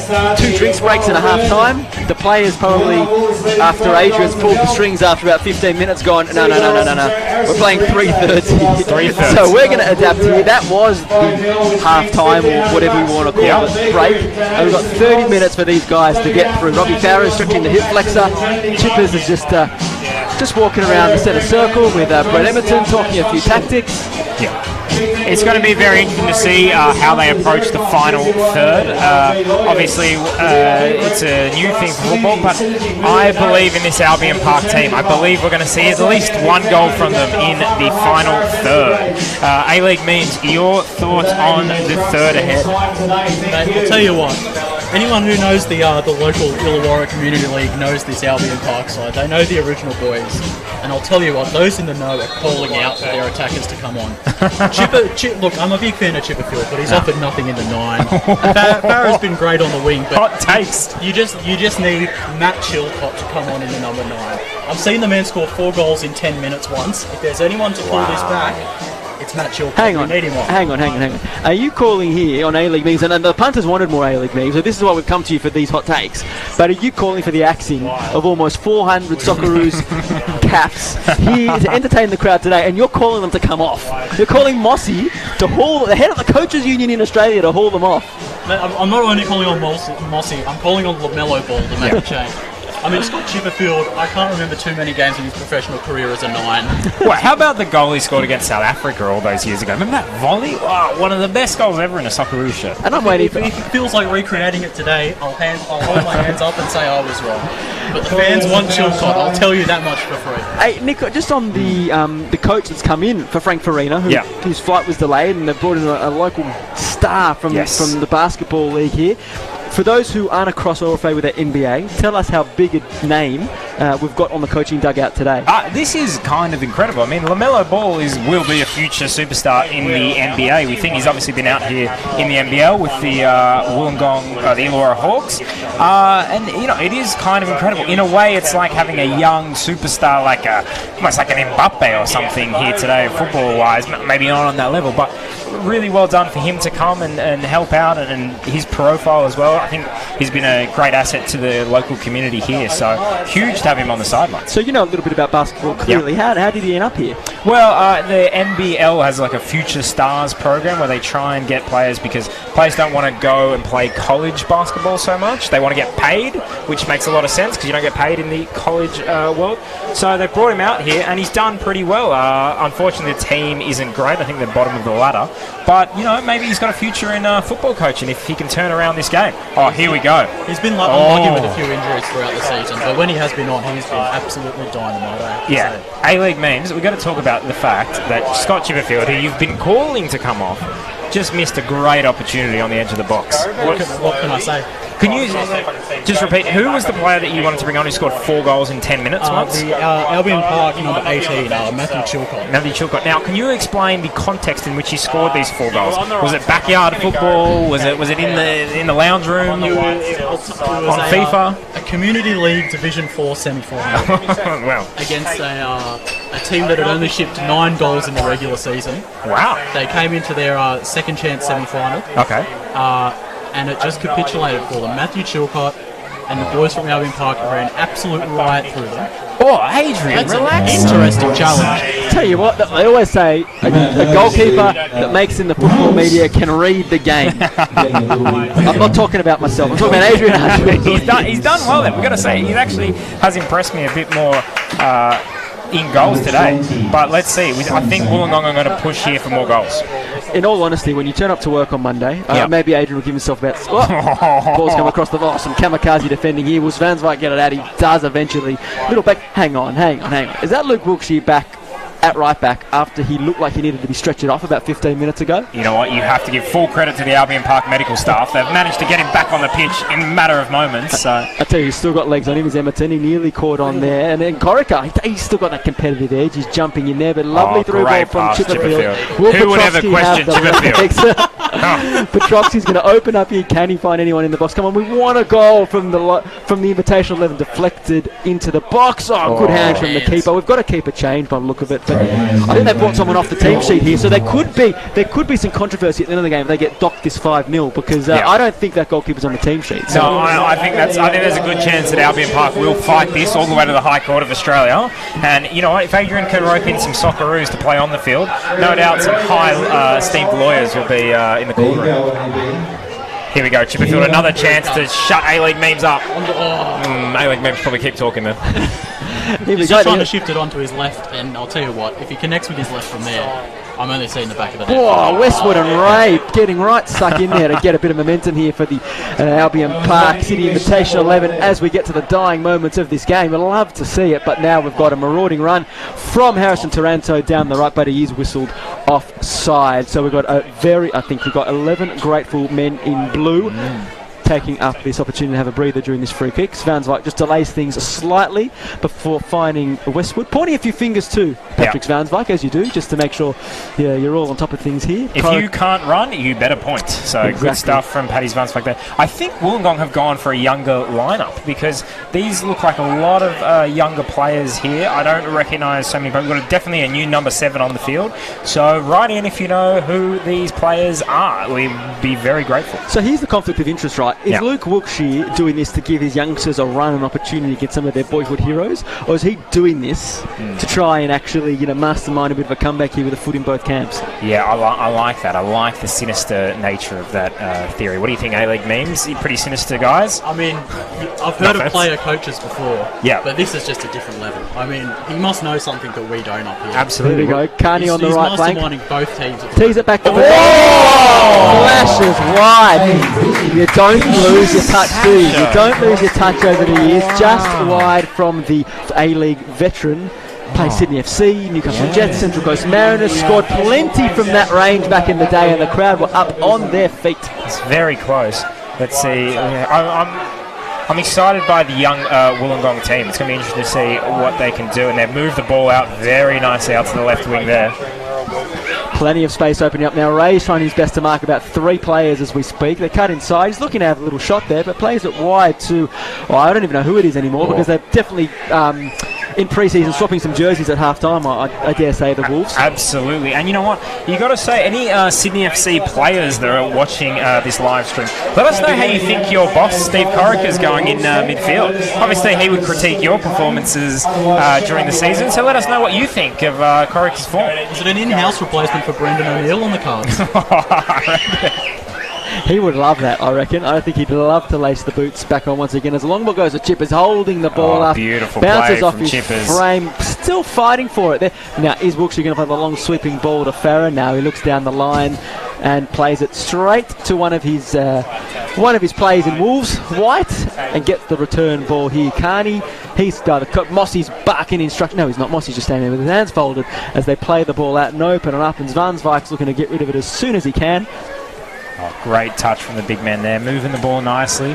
He's done a bit of work, hasn't he, down at SBS? Yeah, absolutely. A great guy. Obviously played in Holland for many years, Nakbreda, these type of teams. Came out, was a wonderful player for the Central Coast Mariners when the last time they won the A-League. So a wonderful centre defender. Scored the opening goal in that grand final as well. Yeah, and a great guy as well. Always good to chat football with Paddy. It's always interesting, the players that come from overseas and they love the country so much that they stick around and they become part of the scene here like this. Yeah, absolutely. And they themselves give to the football community as well. So, yeah, always a welcome addition. I like this keeper trying to play out from the back. And what about this rigorous press from the Invitational 11? They've come in for a big final 15 minutes. They know that the Wolves players have to chip in $100 each next week if they don't win by a 5-goal margin, and they're doing everything in their power to make it a very interesting week at pre-season training. But I'll leave this one to you, Nick, to commentate on your colleagues' ball out from the back there. Listen, I mean, talk about hit and hope. There was not a lot of hit, there was a lot of hope on that from Adrian. But there was all class there from Edmonton as he surges downfield after that turn. Plays out his old teammate Carney out on the right. There's hands waving in the box. Will he get it in? Lays it off to Wilkshire. He chips it into the back post. Petrovski's there. The leap. Oh! Penalty! Yes, good call, referee. Absolutely. Who do you think takes this A-League meme? Scott Chipperfield? Oh, well, hang on. We don't even need to. We don't even have to guess. Luke's just gone and waved the ball over. I asked before. He's scored penalties for the Socceroos before. He has. Who runs the show here? Oh. It's Luke Wilkshire. Oh, Robbie Farah has stolen the ball from him. People's champion is stepping up here. Robbie Farah. Smiles all over the face. Where do we reckon it's going, lads? Is it going on target? Well, on target? Okay, here's a theory. Will they do a kind of Thierry Henry, Robert Pires? Well, here we go. Let's find out. Farah laces it forward. Well done. Robbie Farah, high five, Steve Corica. He really wanted to score in this game, and he has. And that makes it 5-1 to the Wolves of Albion Park City Football Club.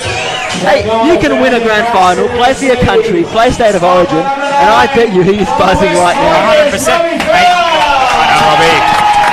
Crowd absolutely loves it. Incredible atmosphere here. You got to say, will the Central Coast Mariners start looking at him as their next cross-code switching superstar? I tell you what, I reckon he would take it up straight away. Jared Hayne 2.0 on the cards. Is Jared Hayne or even Usain Bolt they have? I tell you what, I hope that the atmosphere is coming through at home to anyone watching the game, because it's a carnival atmosphere, but it's just a wonderful occasion. Funny story, you asked what Luke's like earlier to work with, but one thing that people underestimate is the amount of penalties he took for Australia. And often when we talk about John Aloisi or Craig Moore or Kevin Muscat, guys that we've got in, Luke will just come in and go, hang on, who scored the winner against Germany in a friendly against a packed house in Mönchengladbach? Hang on, do you want to ask me for advice on penalties? Did he tell you any? Does he have any techniques? Would he have said to Farah, okay, just set your shot into the corner? I think there he was like, you better take this because you've just stolen my limelight. This is my one moment to relieve the glory days. Here we go, they got wind in their sails now. The Albion Park City Football Club Invitational 11. Chrissy, your thoughts on that penalty from Robbie Farah? A wonderful penalty, and I think after that, Marcus Bevel might just give him a contract. What do you think about Paddy Zwanswijk just putting his hand up for the offside rather than actually getting into position? Not bad, I don't mind that. Alright, well, Chrissy's having a few audio problems, I believe. So, anyway, we'll go back to you, Dave. Incredible. Hey, Dave, the other thing I asked before was how many caps has Scotty Chipperfield had for Australia? The answer, 68. So congratulations to anyone who had that. Do you know what? Look at that lovely give and go from Robbie Farah. And the man of Wollongong Rouge slides it home. That was some absolutely fabulous football.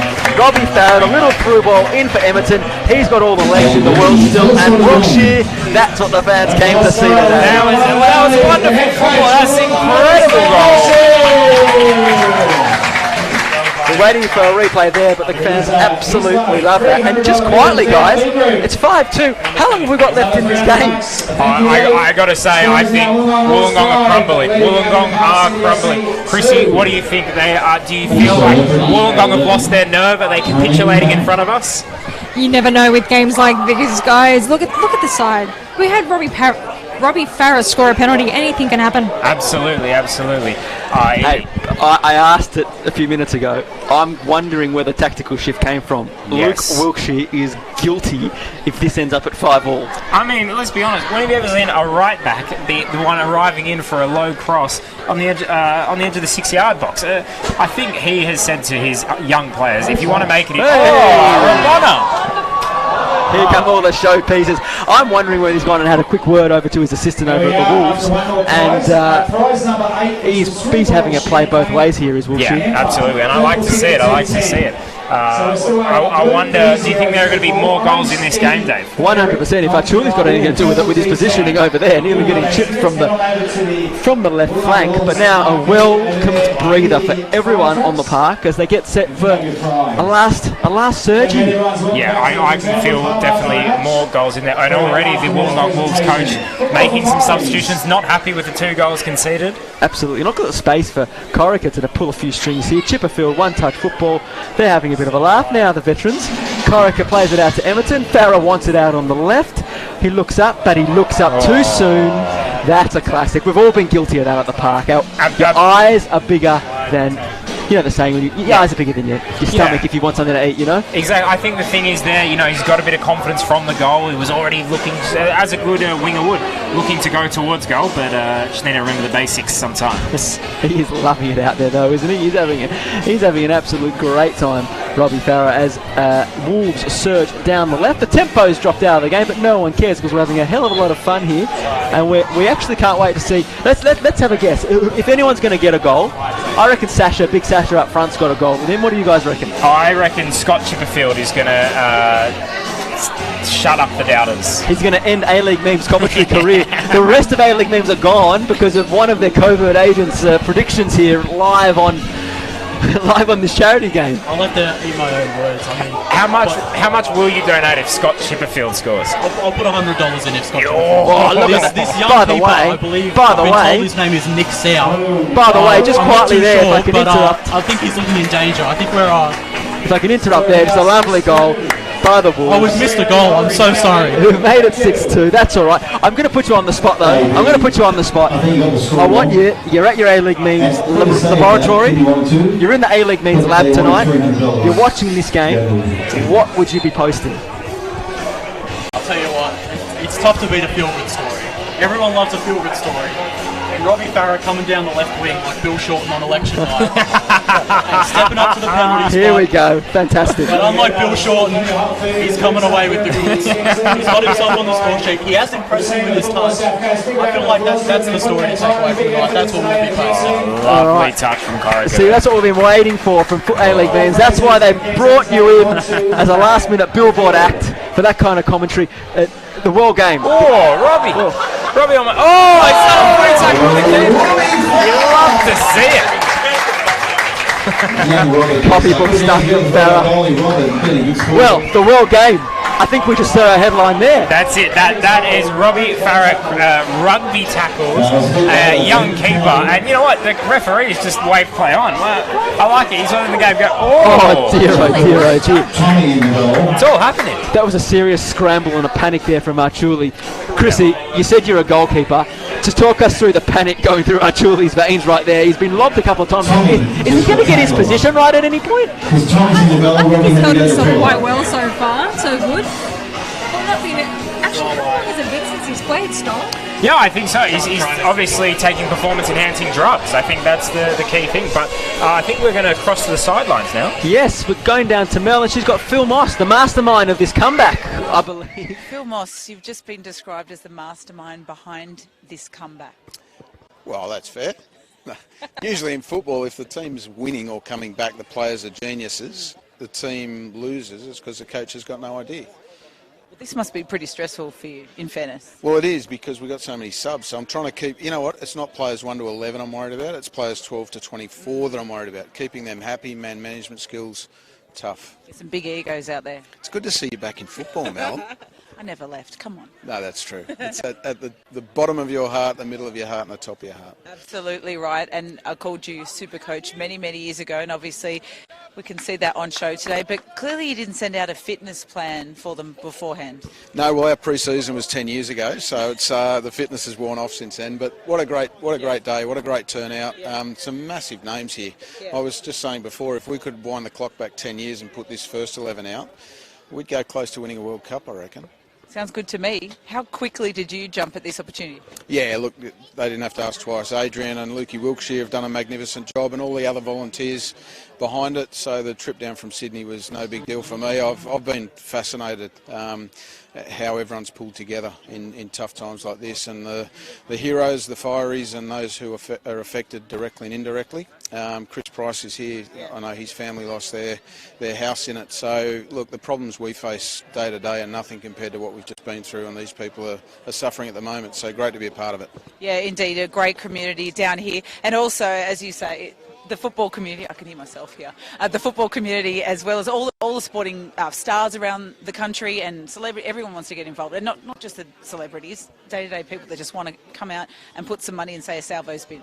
Yeah, that's right. And you know, sport is such a unifying force, Mel. You know, it's incredible in tough times how sport just has this ability, you know, privately and publicly, to come together and help people in need. And you just know that sport's got your back, and I think that's a really important thing.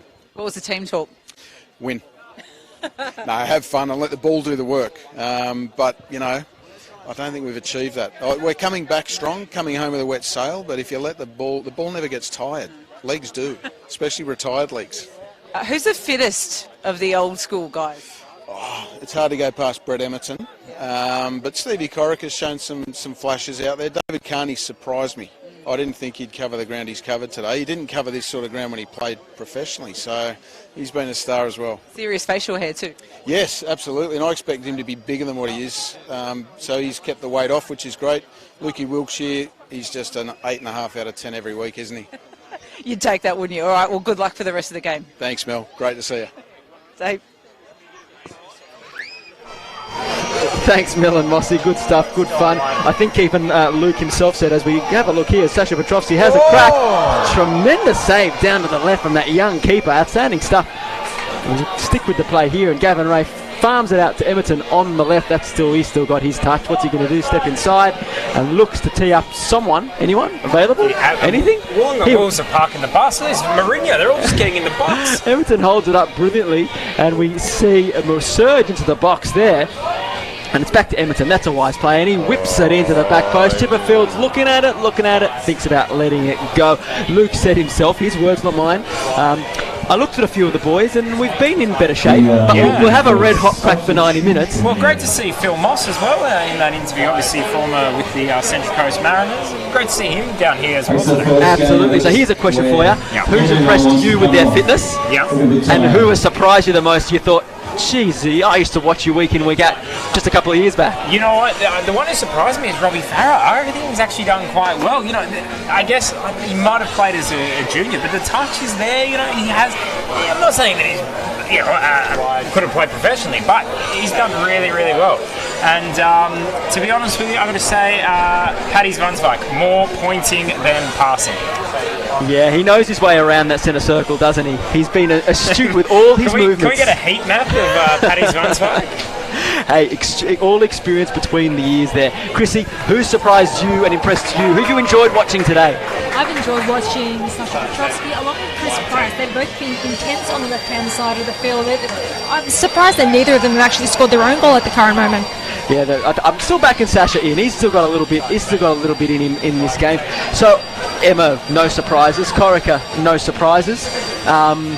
Gavin Ray's done well in this. Gavin Ray and Ash Westwood added a little bit when they came on. Added a bit of oomph into the middle of the park as well. I think they came on at 3-0 down, and then since then I think it's been about 2-2. So exactly. That's a great ball out to Emerton as he looks to keep his feet. Jinx inside. Oh yes, Can he turn? Great moment for the defender. Try hold up the Socceroos legend on the edge of the Take box. it, son. Oh, pen. Great defending, but what happens now? Yes, it's a penalty. Handball. Doesn't matter. Brett Emerton, 4-on-1. He's found a handball. I couldn't see a handball in there, but we'll get it. Now, Farah, is he going for the double, or does Luke Wilkshire get to step up here? What's going on? I want to give it to number 30, Matthew Skoffick. I think he is...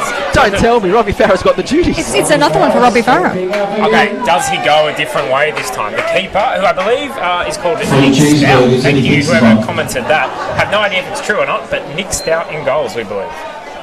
Farah lines it up and... Oh, you call it! They've done it! Oh, Luke! Yes! Oh, Corica! I'm not sure if that's how I reversed it, but it's a goal. Unlike Arsenal back in the day, they saved their blushes. But Luke Wilkshire's set-piece manual is going right into the rubbish bin after that. I mean, I think that proves it. That, Robbie Farah, Luke Wilkshire, better than Robert Pires and Thierry Henry. So, incredible penalty routine. Outstanding stuff. The old, what do they call it in rugby league? From dummy half, the old... dummy half, I don't know, I can't remember what it's called. But you know what I mean. Hey, set piece. Steve Corica, take notes. Anyone watching that for Sydney FC, they're miles ahead at the top of the ladder. They can start to do that stuff over the rest of the season. I want to see Lafonda and Ninkovic do a similar routine. Yeah, after 5. Kind of a bit blank over what that set play was from Robbie Farah, but it was expertly executed. So that, I believe, makes it 6-3. I believe it's 6-3. We're not sure anymore. Actually, I think it's 6-3 or 6-4. It's 6-3. All right, there we go. So who knows? It sounds like a tennis score. Bear with us, guys. But that is an incredible amount of money raised. $300 for 9 goals. Well, Absolutely. And again, for anyone just joining us, we have to thank DRB Group for donating $300 for every goal, and all the sponsors and everyone that generously has given. And if you've just jumped on social media and you're having a curious look at this, what on earth this game is now with a couple of minutes to go, the link to donate is there. Please give generously. We're trying for $20,000. I'm looking by the rollout here today where it's a packed grandstand here. Plenty of people have come out for a wonderful communal night. I'm sure we'll get very, very, very close to that mark with everyone giving generously both here at the ground and online as well across Facebook, YouTube and Twitter. Not just on the Albion Park page, but on SBS and Optus Sport as well. So fantastic to see some solidarity there as well across the football media. Bit of a late surge here from the Invitational 11. Adrian is charging up. I love to see it. Oh my goodness. Goalkeeper goal is one of the all-time great sights in football. Come on, Adrian, give us one. Oh no, that was a delayed corner. It's a In shot it comes corner. from Steve Corica. Always pass it to Corica. That's always a good piece of advice. It's a great move. You've got to shoot. It's a long run back for Adrian. He's not moving. Edmonton. He's refusing to move. Achuli wants it. Chipped in, and that's the counter attack is on. Which keeper are you talking about scoring? Have a hit, son. Oh yeah, it's not bad. It's not bad. Can Gavin Ray get there? He can. Well done. Well done. That is experience right there. And Adrian is not going to be running back up anytime soon. He is huffing and puffing. Stay where you are, son. Stay where you are. A bit of breath, taking our breath here with... Absolutely. That's what we like to see. And you know what? I think Phil Moss, what he should try and do, the ref's been quite lenient to Albion Park, is just try and sneak on a few extra players. Why not play with about 16 players in the last 10 minutes? Well, they've been doing that if you count Luke and the referee and the amount of changes he's made, the amount of calls he's made in this game. So I'm giving him a fair bit, but it's all in good fun because you can tell he's having an absolute ball out there. And here he is on the ball once again, looking to drill it in. That's well held. That is really well held with a bit of pressure coming through. He's done well, Nick Stout. He's done very, very well. Thanks to our people watching out I think it was on Facebook we got that little tip there, so thank you very much. Global audience is tuning in all around the world. Let us know where you are tuning in from. Comment your location and you could win a prize. Now, normally, guys, a commentator might sit there and go, it's an adventurous tempo, end-to-end stuff. How are we describing the fair right now? We would describe it as, going through the motions. The motions are good, but definitely going through them. Yeah, I think the Wolves. But Luke, I don't know who that is out on the far touchline. That's fallen base over Apex, but he's got up very, very quickly. It's that player is as faceless as the A-League memes, but I like that. There's no ego in the A-League memes, is there? It depends who you know. There's definitely a few egos around, but Matt Vanderberg's talking about you, but that's all right. Probably very thinly veiled there, I think. Listen, we've only got 4 minutes to go. They're down by 3 goals. We've seen Barca do it against PSG. Will we see Albion Park do it against Wollongong Wolves? Well, they've got the pedigree. I don't know if they've got the legs, but here's Emo playing the ball down the line here. Well, I'll tell you what, lads. A gangly touch there. Since I've been off commentary, the man's come on. Matt Chilcott, 18. Yes. What do you think of his performance so far? Have a look at him go. Look at him there. He's ready. He's just waiting. There we go. He's got the sweetest left foot I've ever seen in my life, and he wants it. For those of you watching at home, he is, let's say, the follically challenged player playing up front with a very solid beard, actually. Yep, absolutely. Very solid beard. Here we go. And here they go, surging hard at the death. I've got to be honest, you've talked him up quite a bit, and I don't know, I didn't really see the promise there. Give him time to settle. It's coming. You don't put Divock Origi on and expect him to do something straight away. You're waiting for the 90th minute, for the last chance. I love it. All right, we are going to see him. Hopefully he gets another chance. Very attacking lineup by Phil Moss. Yeah, 7 up. I'm going to go 7 up front at the moment, which is excellent when you got the legs to get back, and suicidal if you don't, but got everything to play for in this last few minutes. They look to get a few goals and raise the charitable run. Chuli with a safe pair of hands. He should be throwing that one in, to be honest with you. Add one to the tally, but he goes looking long, finds a white shirt. But hang on, quick little change from the sideline there. Luke's just nipped him from the hut, Football South Coast hut there, as he's allowed to do. Okay, they've heard, I think, my advice, and I think they have way more than 11 players on the field. I count about 14 right now. So let's see if it will pay off. A bold strategy, and I think a very good one. That was Nostradamus-esque commentary there from Nick Stoll. You pick the tone of the tactics really for the Wolves, and I tell you what, you don't want to be caught in behind when you've got a 4-man advantage on a football field. That's exactly what's happened here. As the Wolves get to the edge of the box, size up their options. Are they going to muck around with it here? No, they've very generously handed it over for the Legends to have one last crack, but no, there's some tired legs there. You know what, you got to say, when you have an extra 6 players on the field, you'd think one of them would get back, but no. Albion Park keeping it very ugly. Robbie Farah coming off. And there's an ovation. Very much a sitting ovation, but that's okay. Still an ovation all the same. The West Tigers legend, Robbie Farah. It was good fun to see Robbie Farah out there today. He, as I've said through the commentary, he really does love his football. If you're just joining, of course, we've mentioned a few times, flew out to the Champions League final when the Tigers had a weekend off last year. Loving the quirk of that draw. Yeah. Got his ticket from Stephen Gerrard and was absolutely a boy, a kid in a candy store over there. I think he DM'd him on Instagram or something. So there you go. DMs will pay off. As we see, Emma looked to float a ball to the back stick, but he waved his hand away as it didn't quite have the magic touch that maybe he would have 10 years ago. How about this team, though, if it was 10 years ago? I tell you what, we have been lucky to see some fantastic names strided out as we pause here for the Wolves to have a shot from the edge of the area. Our truly watches it gratefully go over the bar. But Nick, you know, we can sometimes have a bit of a laugh. There it is. But there it is. It's full time. A really fabulous occasion here at McLaughlin Park here. I think it's finished 6-3. That's plenty of money for Salvos, for the RSF. Thank you to everyone for watching today, for donating today. And as we stick with us for a couple more minutes, because we're going to have a few interviews with Mike Tomalaris and Mel McLaughlin on the sideline.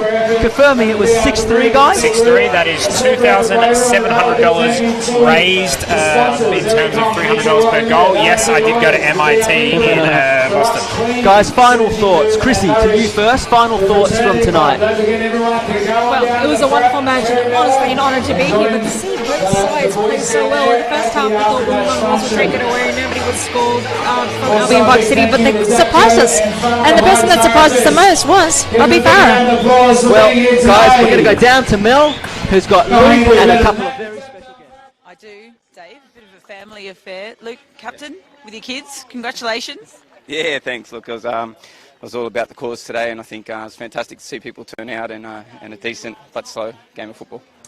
What did you say to me when you were just on the field? No such thing as a friendly Mel, you know that. You know that. I think everyone knows that. My boys know that. You know, look, it's all for a good cause. But when you cross that white line, you can't help but get a little bit of competitiveness.